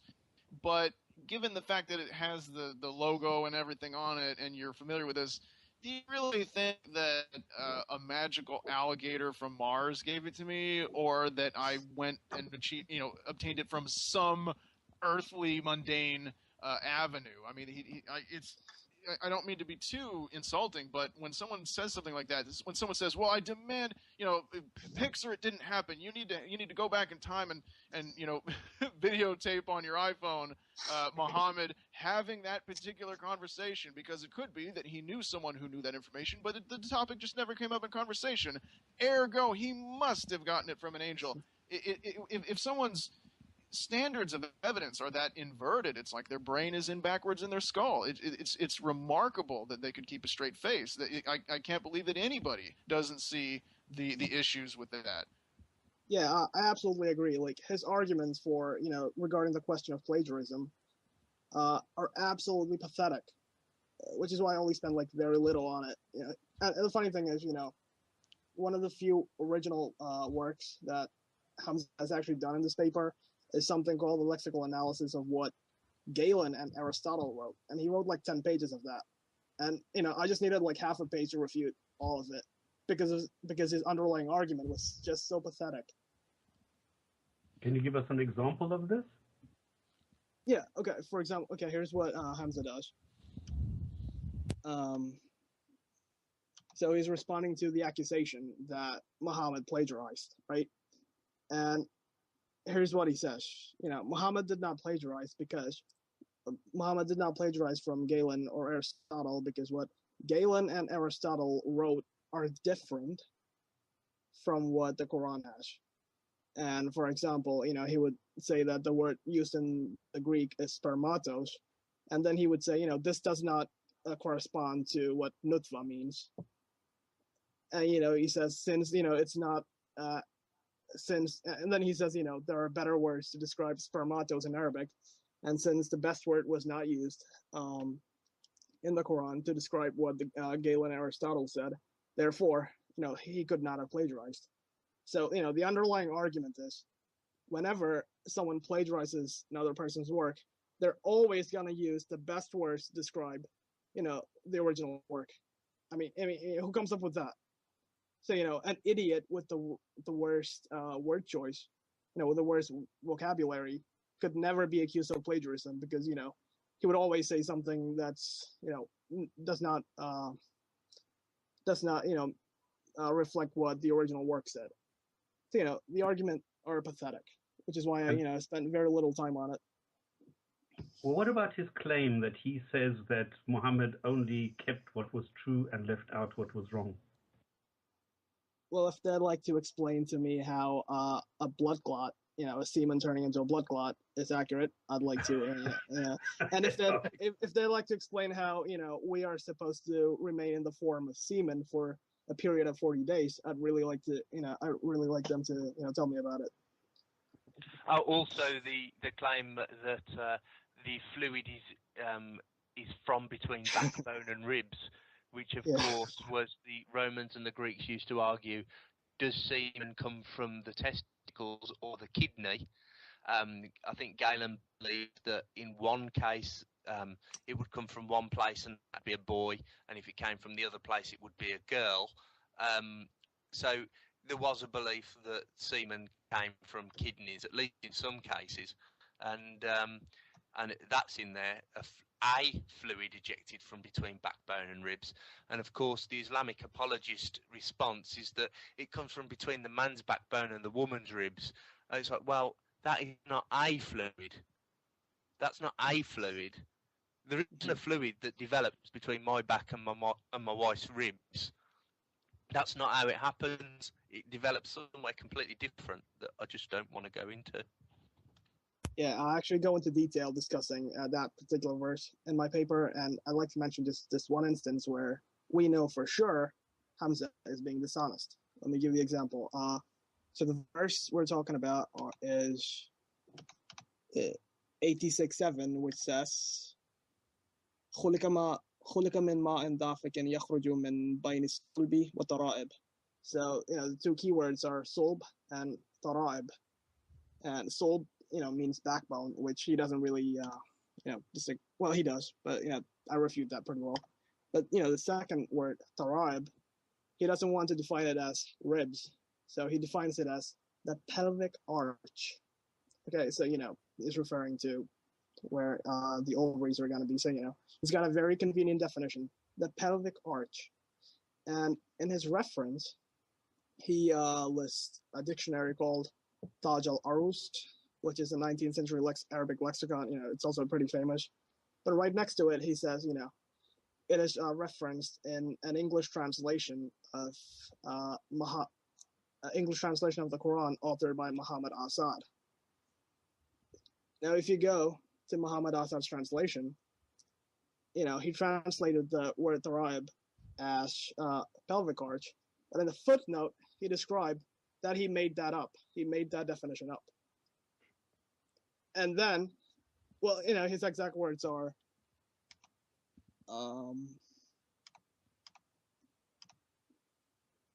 the plural noun tara'ib, rendered by me as pelvic arch, has also the meaning of ribs. And that is what, then he gives the reference of Taj al-Arus for the definition of ribs, not for pelvic arch. But if you were just reading Hamza's paper, you get the impression that the dictionary defines tara'ib as pelvic arch, which it doesn't. So that's one case where for sure that he was being dishonest. Okay, so if you go and look through all the words, what you've done now is you've taken his three keywords, which are nutfa and alaka and mubda, I think. How did you go and refute him on the ribs, or rather the bones being clothed with flesh? Yeah, that was really annoying to refute. First of all, all that the verse is saying is that the bones are going to be wrapped in flesh. I mean, all you have to do is look at your, freaking arm, and you see, there is skin, there is flesh, and there's bone. I mean, there is nothing more to it. But then, he goes into basically misrepresenting a bunch of scientific texts to make the claim that the bones are formed first, and then the wrapping of the muscles happen. And, actually go into pretty detail. Like, it's going to be a lot to explain it right here. I actually give a lot of quotes from, various books, It doesn't happen that way. It happened exactly the way P.C. Myers explained it. They happen in parallel, obviously. You're never going to find a situation where, the bone, or even precursors to bone, are just standing there waiting to be wrapped in, whatever. That never happened. And what about the claim that you hear so many times that, of course, the embryo looks exactly like a medicinal leech? I'll make one concession that, in some ways it does look like a leech because it's a tube-shaped thing. But, the next thing I want to know is what's their evidence for the claim that word means leech-like thing. And what they're going to point to is the fact that the word alaka literally means leech, not leech-like thing, leech. So if you actually translated that sentence literally, you would be saying that semen is turned into a leech. You could argue with that if you want. But I actually argue that the most consistent definition for the word alaka is blood clot, and I give a couple of evidences for why that is. And also, you could look at like the works of scholars right from the first century of Islam to even today. I list like 25 different scholars and their works, they all define alaka as a blood clot. Not a single instance where anyone said this is a leech or something that looks like a leech. So, it's all just reinterpretations. So, there's no reason for me to accept a leech-like definition where all the evidence points to a blood clot. Rationalizer has a comment, and then I'm bringing in our next guest, DPR Jones, and I'm just going to leave. Well, you can stay or go, Charles. It's your call. Oh, okay. I'll stay for a little while longer. Okay. I just wanted to point out as well that clinging to the uterus is another thing that Galen said. He said that the embryo. Oh, by the way, sorry, can I make one point? Yeah. Sorry. Yeah, it's about the leash-like thing. I also show two statements from the Jewish Talmud, which predates the Quran and Muhammad, which describes, in the one statement, it describes an aborted fetus as a worm. So, we have this worm-like fetus even before the Quran. Also, there's another statement which says that the embryo clings in the womb, which actually, if you think about it, is a pretty intuitive idea, given that, when the baby comes out, it's clinging to the umbilical cord. So, yeah, go on. It was something that Galen had already said. He said the embryo clings to the wall of the uterus like an apple clings to the branch of a tree. Mm-hmm. So, once again, nothing new. If it doesn't mean blood clot and it does mean a thing that clings, then it was something Galen said. Say if it means blood clot, it was something that Galen said and got wrong. So it's either not a miracle or it's wrong. And for an omniscient being that could see into the future and see how crap I thought that embryology statement would be, it could have done a hell of a lot better. Me, with this many centuries of advance in scientific knowledge and still knowing very little about embryology, I could have done a far better job of explaining stuff without going into great detail, still being poetic, and even just making tiny adjustments to the Quranic text itself. So it was just that if it's an all-knowing being, it was yet another major failure.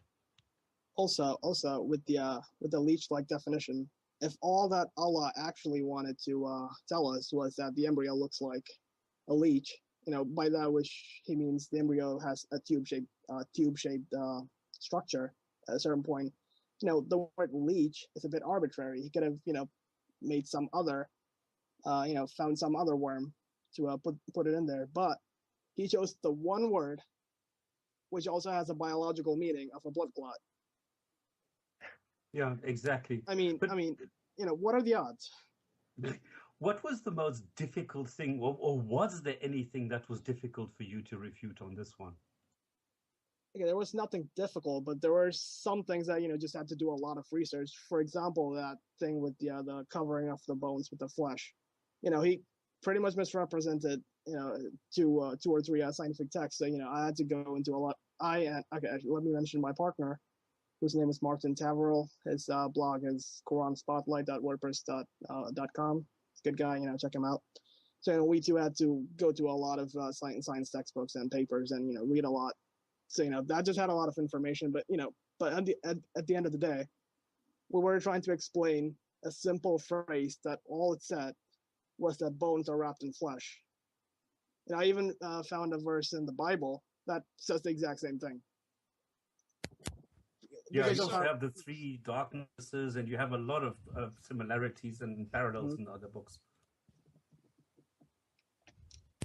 So there was nothing hard to refute.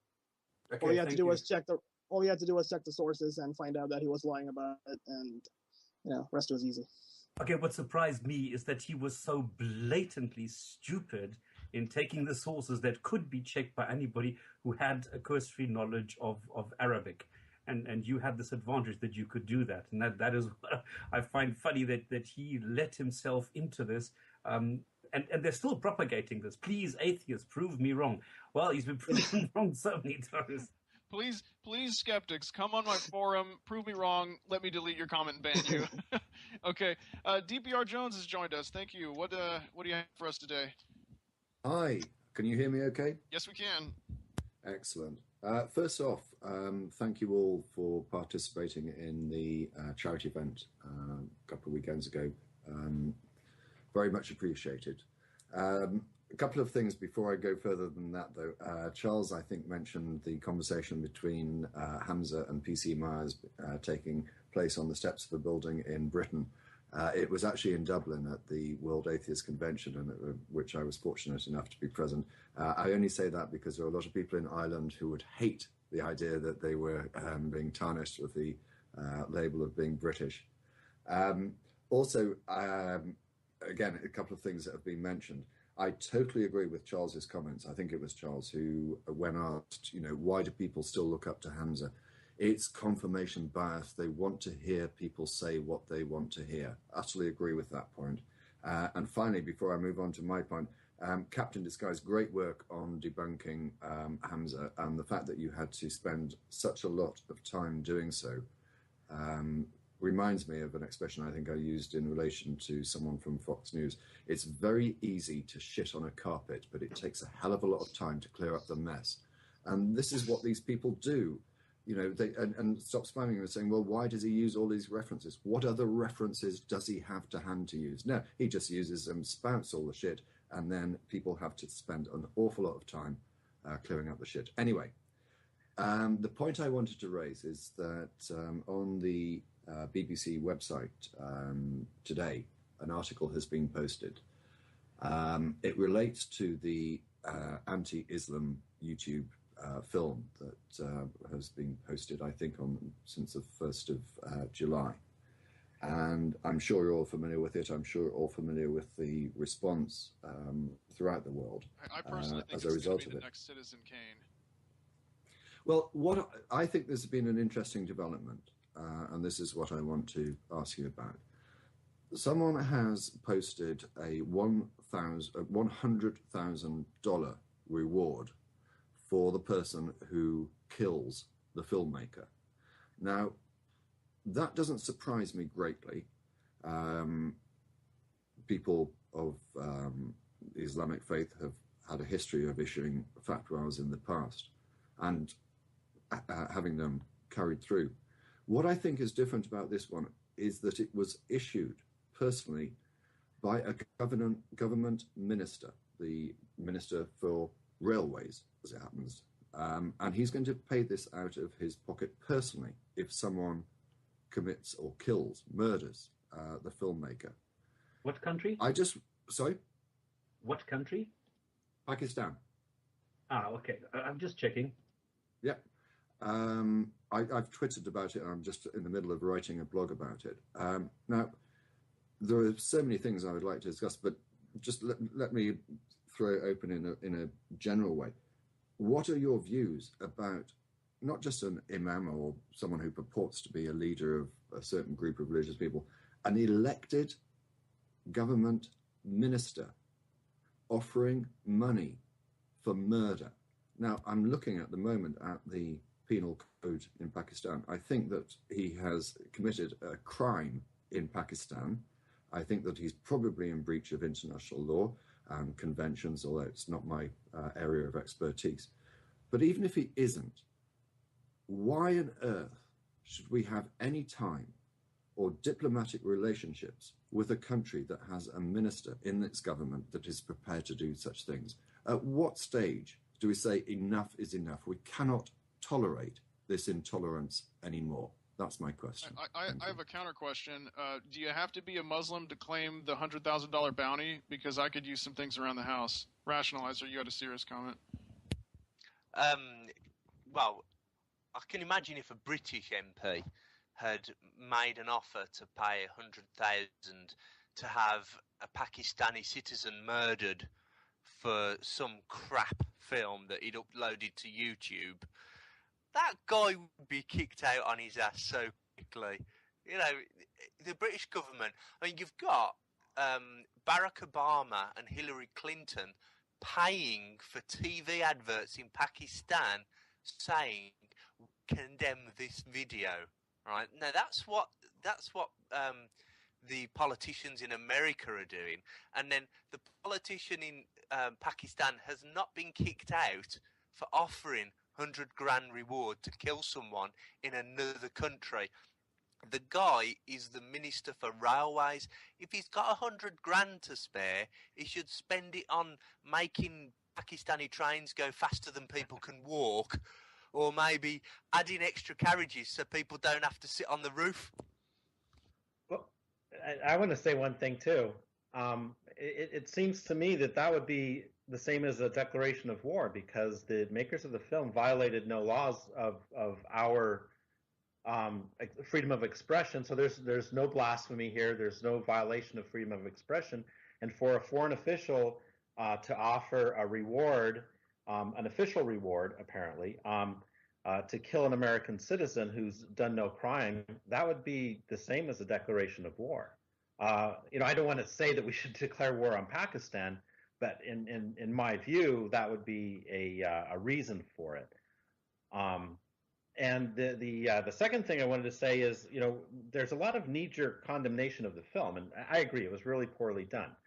But I think people need to look at the film and see what is the message in the film. Although I don't agree with most of it, I think that it is a plea from the Copts, because in the beginning of the film you see a mob of Muslims attacking a Coptic shop, the soldiers standing aside doing nothing about it, and the guy who is giving a lecture I'm not saying the film is good or anything, but I'm saying that there's points that are being made in the film that people should look at. The father is pointing out that man plus X equals terrorism, and then he says man plus X equals terrorist, and terrorist minus X equals man. And of course the X is Islam. So then it goes into the films about Muhammad, and it's a clear slander of Muhammad and who he was and what he represented. But there's two scenes in the film that I think are points that should be discussed, and one of them is Safiya and the murder of Kanana, where they show the scene of it, and the other one is the death of Kiffer. Oh wait, I'm not hearing. Are you hearing me? Yes, I'm hearing you. Oh, okay. Okay. The other one is the death of is her name Kiffer? At the end, it was a critic of Muhammad who was pulled apart by camels, and she was drawn and quartered, essentially.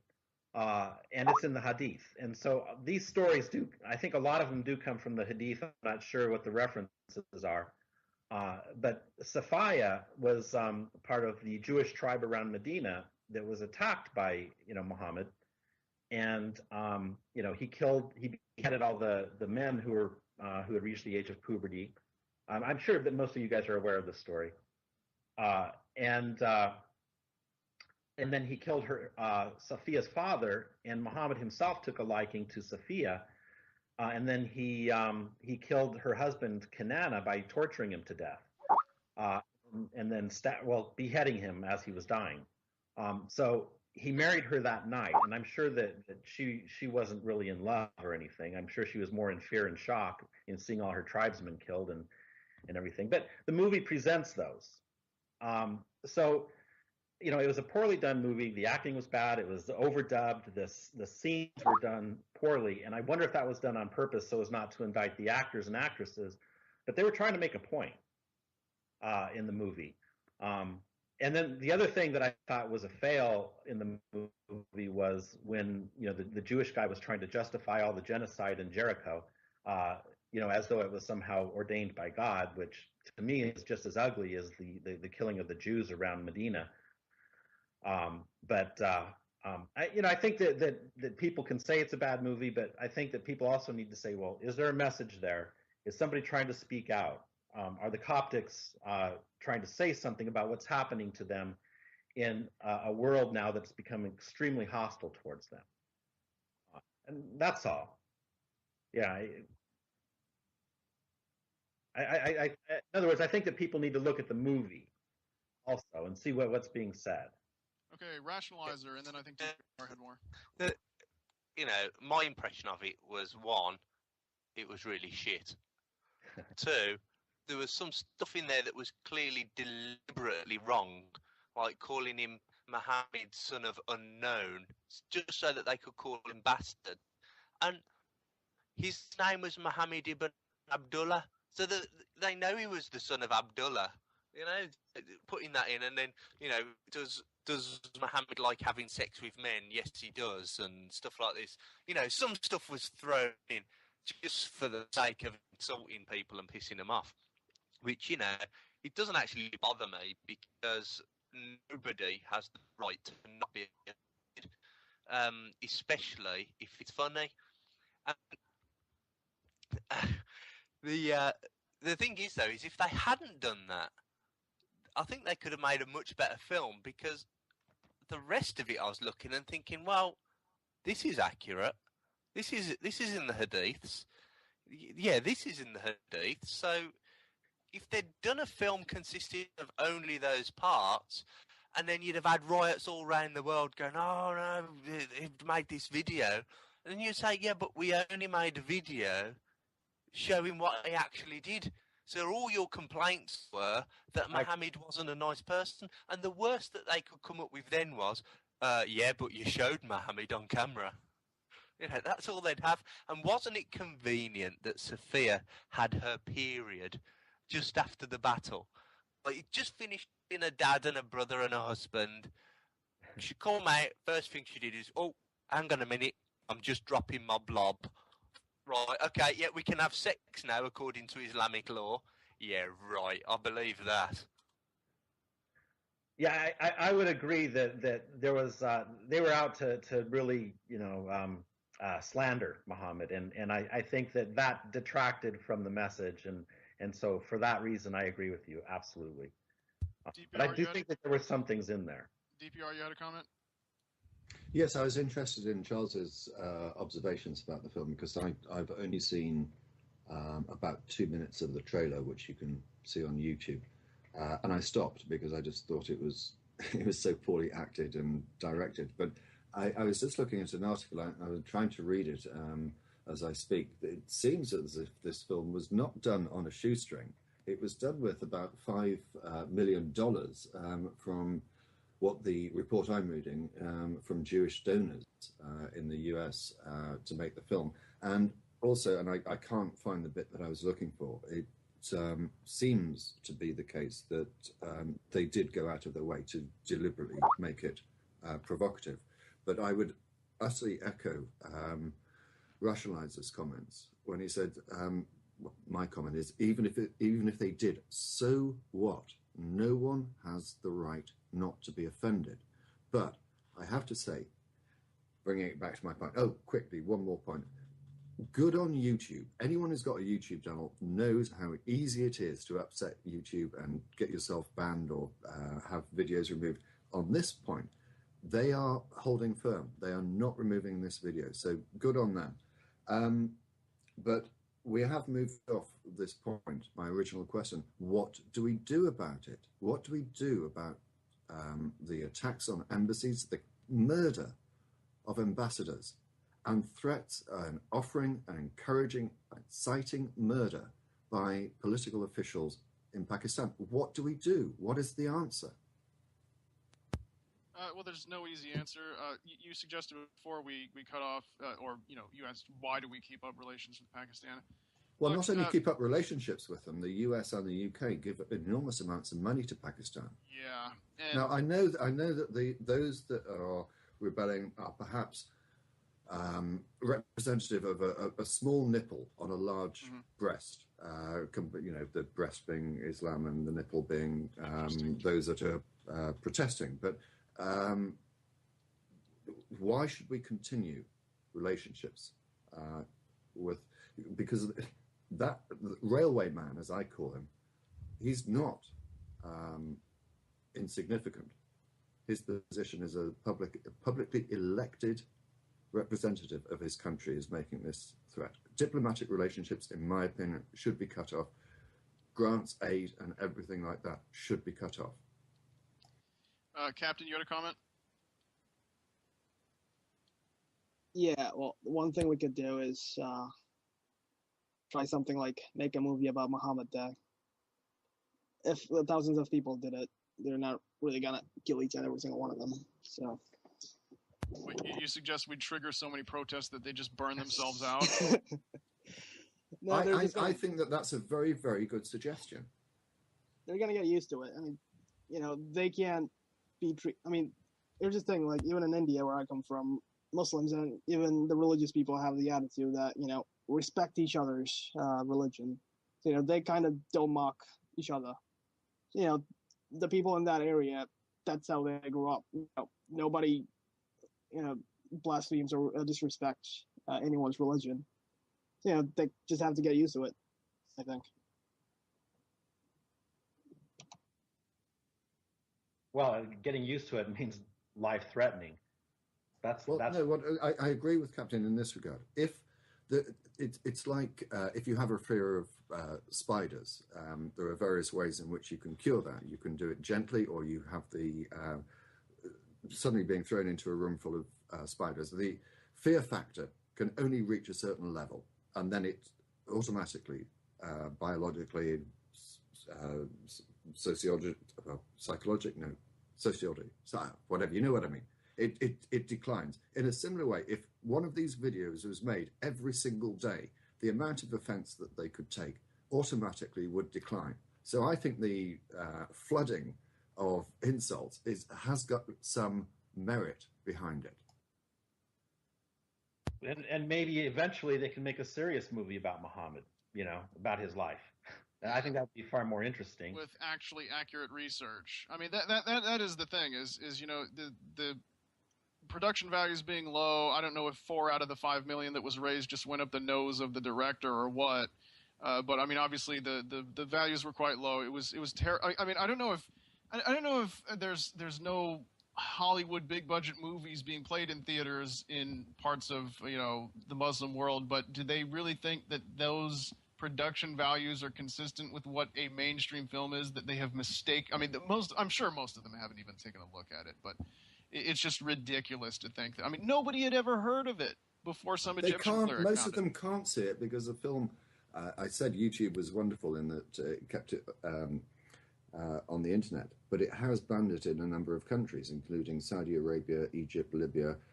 It's also been banned, although it's not clear who banned it, in Pakistan, India, and one other country that I can't remember. So most of these people have definitely not seen the film. It is really. It's like a cross between Life of Brian and The Room by Tommy Wiseau. It's about a religious prophet, but it's just so bad. But it's so bad that I'll be saying lines from that short clip forever. Anytime somebody gets like pissy with me, I just turn to them and say, "Okay, you father of what is it? Okay, you bastard of unknown father." What does she say? That line is just so badly delivered. It's right up there with "You're my favorite customer" as he leaves the store and the room. Anyway, Captain and then Rationalizer. Yeah, I wanted to make a comment. If anyone wants to make something like an Islamic Life of Brian, I assure you're going to find a lot more comedy, a lot more violence, and a lot more sex. Islam. You can't go wrong with that.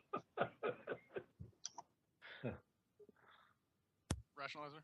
Yeah, it's clear that a lot of these people haven't seen it, because I was on Facebook earlier, and there's a lot of Muslims on my list, and the amount of people that had reposted this picture, and it was of a building snapped in half and fallen to the ground, and it said, "This is a miracle from Allah. Today on the 19th, this cinema that was showing the anti-Islamic film suddenly was shook by an earthquake and crashed to the ground." And I was thinking, look, it's crap. It's 13 minutes long. It was not on at the fucking cinema. Get a clue. Come on, at least know what you're complaining about. But I mean, Actually, it did have a showing in a cinema in California. No, but this photo was from the earthquake in Chile.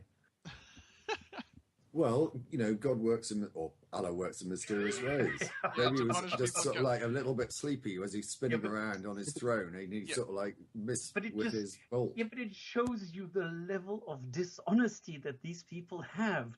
They will stop at nothing to put this through, to get the message there, and they will abuse anything that they can, even if it's just a cheap shot, really. Hole in the Wall Theater plays this film, and a building in Chile is destroyed by God, and all the people are like, "Híjole, why are we being punished? We don't understand." God has really bad aim sometimes, it seems. Yeah, Well, I'm sorry. To answer your, I'm sorry if you don't mind, Charlie. To answer your core question, it's actually been something I've been thinking about more and more. The rise of religious populism recently in the Muslim world, and the never-ending stock ticker. You know what I mean? Like remember those old-fashioned stock tickers back before the crash of '07, where you just constantly get the ticker out. You could have that, but with various massacres and human rights abuses and riots and things. I mean, it's all bad news from much of North Africa and Southern Asia much of the time, and it can overwhelm you and think, well, no offense, I don't mean these folks any harm, but is there like a force field that we can put up so they can do their thing and we can do our thing, and just it really gets quite depressing, and you wonder if there's any future for them that's going to be even remotely positive, and a future in the relation between Muslim and non-Muslim. I'd like to think that in the long run that this is just a phase, but time will tell. Well, I think it goes further than that. I genuinely think this is a very serious issue. It's not just relationships. It's about the future of mankind as a species. If we cannot get along with each other, if people are going to be so intolerant, there is a huge problem. You got a comment? You're muted.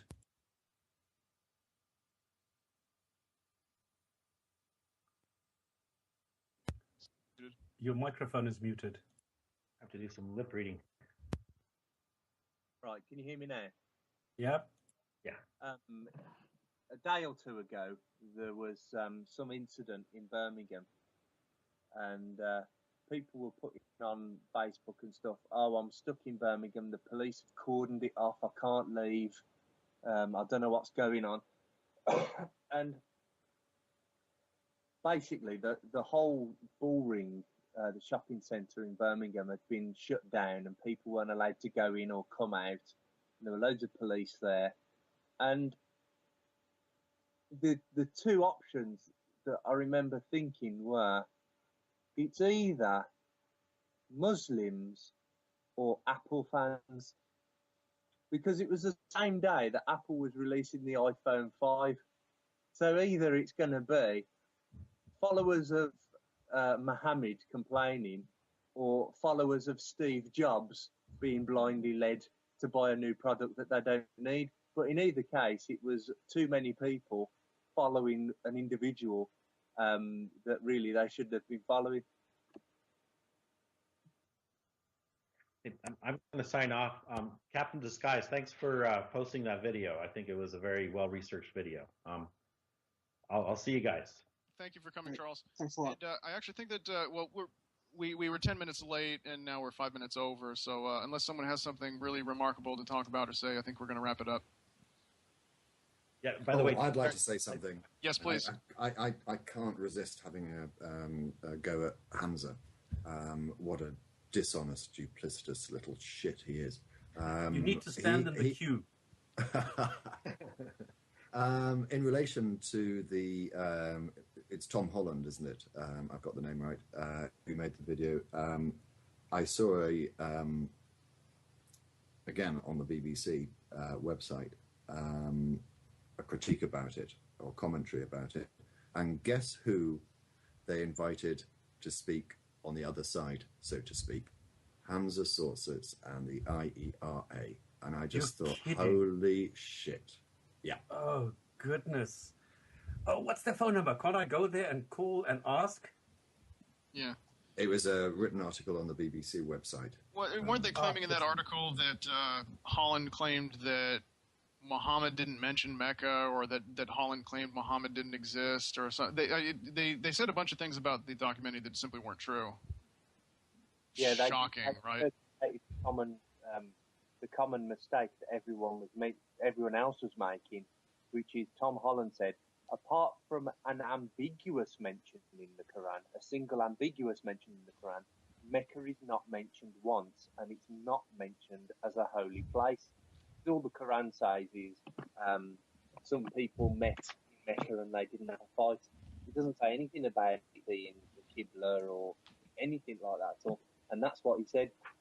And then you had people saying, yes, the Quran does mention Mecca, it's in this verse. And that's the exact verse he said was ambiguous and didn't say that it was a place of worship. And what I really love is there was, I don't remember who it was, but some other online Islamic group had put an article up refuting Tom Holland, and they said, yes, it's also mentioned, I think it was in chapter 33, verse 6, Mecca is mentioned there as well. If you look at it, the Quran actually says the holy place or something like that. And then Pickthall has put in brackets Mecca. So these people, they've read the Pickthall translation, saw what he wrote in the brackets and thought, look, it says Mecca in the Quran. That really cracked.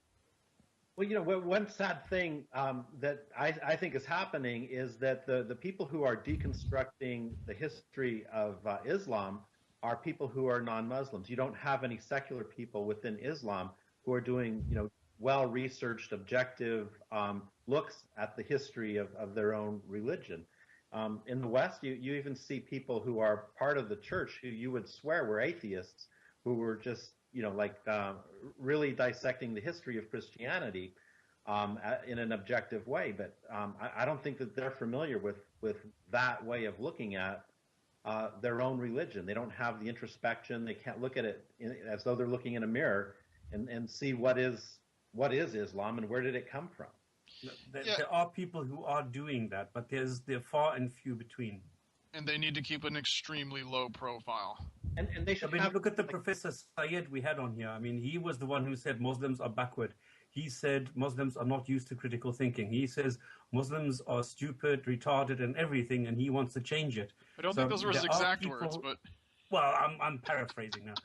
And he said he is all, for changing that. And he says they should go back to their own glory, the old glory that they had during the Arabic golden ages. And that is what he is doing. But he's one of the very few people. And there's the problem. There's the problem that even many moderate to liberal Muslims still have this fantasy that they can turn their civilization into a permanent Renaissance fair. You might go to, a live-action role-playing thing or a Renaissance fair here and say, okay, thee and thou, and grab my meat and my you might go to that hotel and casino in Vegas where you eat a little miniature chicken and the knights fight. That's fun for a day. But life really wasn't so great back in the days of Charlemagne or, the Celtic king that King Arthur was based off of. Life was brutal and short and unpleasant in all kinds of ways. And, the romanticism with which especially the Orthodox caliphs are regarded is just, it's at the core of why this self-destructive process keeps repeating itself. Even people in the very liberal range of Muslim society seem to venerate the medieval society. I mean, and here's the thing, you look at the value systems. I had a conversation with someone not too long ago. I said, look, I'm not vilifying the ethics and morals laid down in the Quran or the stories that are attributed to Muhammad because they're all typical of that time and place. If you take anybody who is on the panel, in the chat, watching the show later, if you go back through our family trees, each of us have relatives who once upon a time were slaughtering their enemies on a battlefield and putting their heads on spikes, okay? Every civilization went through this phase. Not every civilization says, yes, we should go back to the days of Alexander the Great or Genghis Khan and live according to that system. But unfortunately, the doublethink involved just means that people like Dr. Syed or some of the more liberal apologists, they will just go down in history as being Muslim Trotskyists, who naively help much more conservative extreme elements get into power, even though they may not be men of violence themselves at all.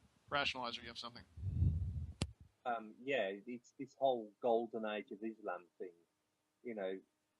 It just seems that Allah's approach meant that humanity kept screwing up all the time because they didn't know what he wanted, and humans kept lying to them.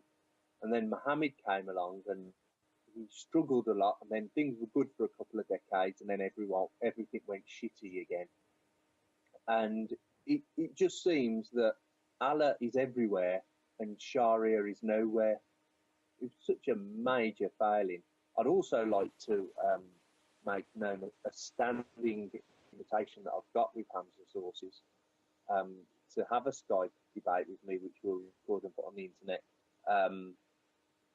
which he did originally accept, but then after going on the Magic Sandwich show, he then changed his mind and declined. And since then, we have spoken on Skype, and he did say, I think it might be possible to have this Skype debate after all, but since then, he's not replied to any queries that I've sent to him asking him for this debate. So I just wanted to reiterate to Hamza and or to the people that are in contact with Hamza that might be watching, the challenge from me still stands to have a Skype debate recorded with him on his talk, how we know that the Quran is truly from Allah. I want to say one thing to what you just said, Rationalizer. There's another thing that Islam needs right now, including secular dissection or deconstruction of their religion from Islam, from the point of view of a Muslim. The other thing they need to do is they need to start looking at their history, not as though they were all a bunch of savage barbarians until Muhammad came and straightened them out. They had some amazing civilizations in the Arabian Peninsula, and quite frankly, the Arabian Peninsula itself is really a remarkable place, because if you go back as far as the last ice age, it was a savanna, and it was heavily populated. And I knew a geomorphologist who worked over there, and he said you could go in a helicopter and you could look down on the gravel plains and you could see rings of stone. And those rings of stone were ancient fireplace hearths that since the drying out of the savanna have dropped down into just a ring of stone. And if you go around those rings of stone, you drop down, you look and see what's around there, you'll find a cache of stone tools. And some of these stone tools and some of these cultures that you can see evidence of date back to hundreds of thousands of years. But even in recent history, just prior to the Islamic movement, there were some amazing civilizations, especially around Syria and Jordan and around the Levant. And this notion that the whole world was in chaos, everybody was barbarians until Muhammad came along, needs to be abandoned. They need to start looking at their history, and I think that that's going to open up their minds to get away from this delusion that Muhammad came and instructed mankind how to really live. No, there were people who were living before that and doing quite well and developing civilizations and cities and cultures. So that would be also something else I think that they need to do. I think part of that misconception is that Muslims call time before Muhammad the age of ignorance, and you just look at what the Greeks were doing, like hundreds of years before Muhammad was even born, and it would seem that they'd invented the first computer, in the BCE era. This was not an age of ignorance. What they mean by the age of ignorance is they were in an age of ignorance as to what Muhammad told them was real, as in stuff about smokeless fire, jinns, which they all believed in. Muhammad confirmed it was true. The Christians have got corrupted scriptures, so they were in ignorance. Muhammad set them right. And basically what they really mean by an age of ignorance is it was the age before Muhammad popped along and told them what was real and what wasn't, despite the fact that he got a lot of it wrong. You know, it's kind of funny getting back to Hamza's argument about no influence from the Greeks. The Christians were all Greek or Syriac. That was a Hellenistic religion, and all the Bibles were, you know, translations of the Septuagint with, you know, the New Testament. So if Muhammad knew about people of the book, then, well, he knew about Greek culture. So yeah, of course. On the one hand, they're arguing that there's no Roman influence, and then on the other hand, he's arguing that all of their scriptures about Jesus being the Son of God are incorrect, and that was all based on a bloody thing that the Romans came up with. So how can they have corrupted scriptures that were corrupted by the Romans, yet at the same time have no effect, no interaction with Jews and Christians? It's such an absolute nonsense. Okay, well, we're way over time now. I'm trying to keep our episodes down to 2 hours and not succeeding. We've been conferring with other people who have shows of a skeptical venue, and there may be some rescheduling in our future, or there may be some rescheduling for them. We don't know. We will keep you posted. If you're subscribed to our YouTube channel, The Gin and Tonic Show at YouTube, we will keep you posted and try to be considerate and avail you at least a week ahead of time when we will next be on. Okay, but that is still in discussion. Thank you very much to all of our contributors. Thank you very much to Captain Disguise, and you know, we certainly wish you the best of luck with your the success of your dissertation. Thank you, DPR Jones, for joining us. Our regular panelist, Kling, of course, is gone. Rationalizer, stop spamming. Thank you, as always, and Charles for joining us this week. We will see you soon. We don't know exactly when. Salam alaikum. Take care. Thank you very much.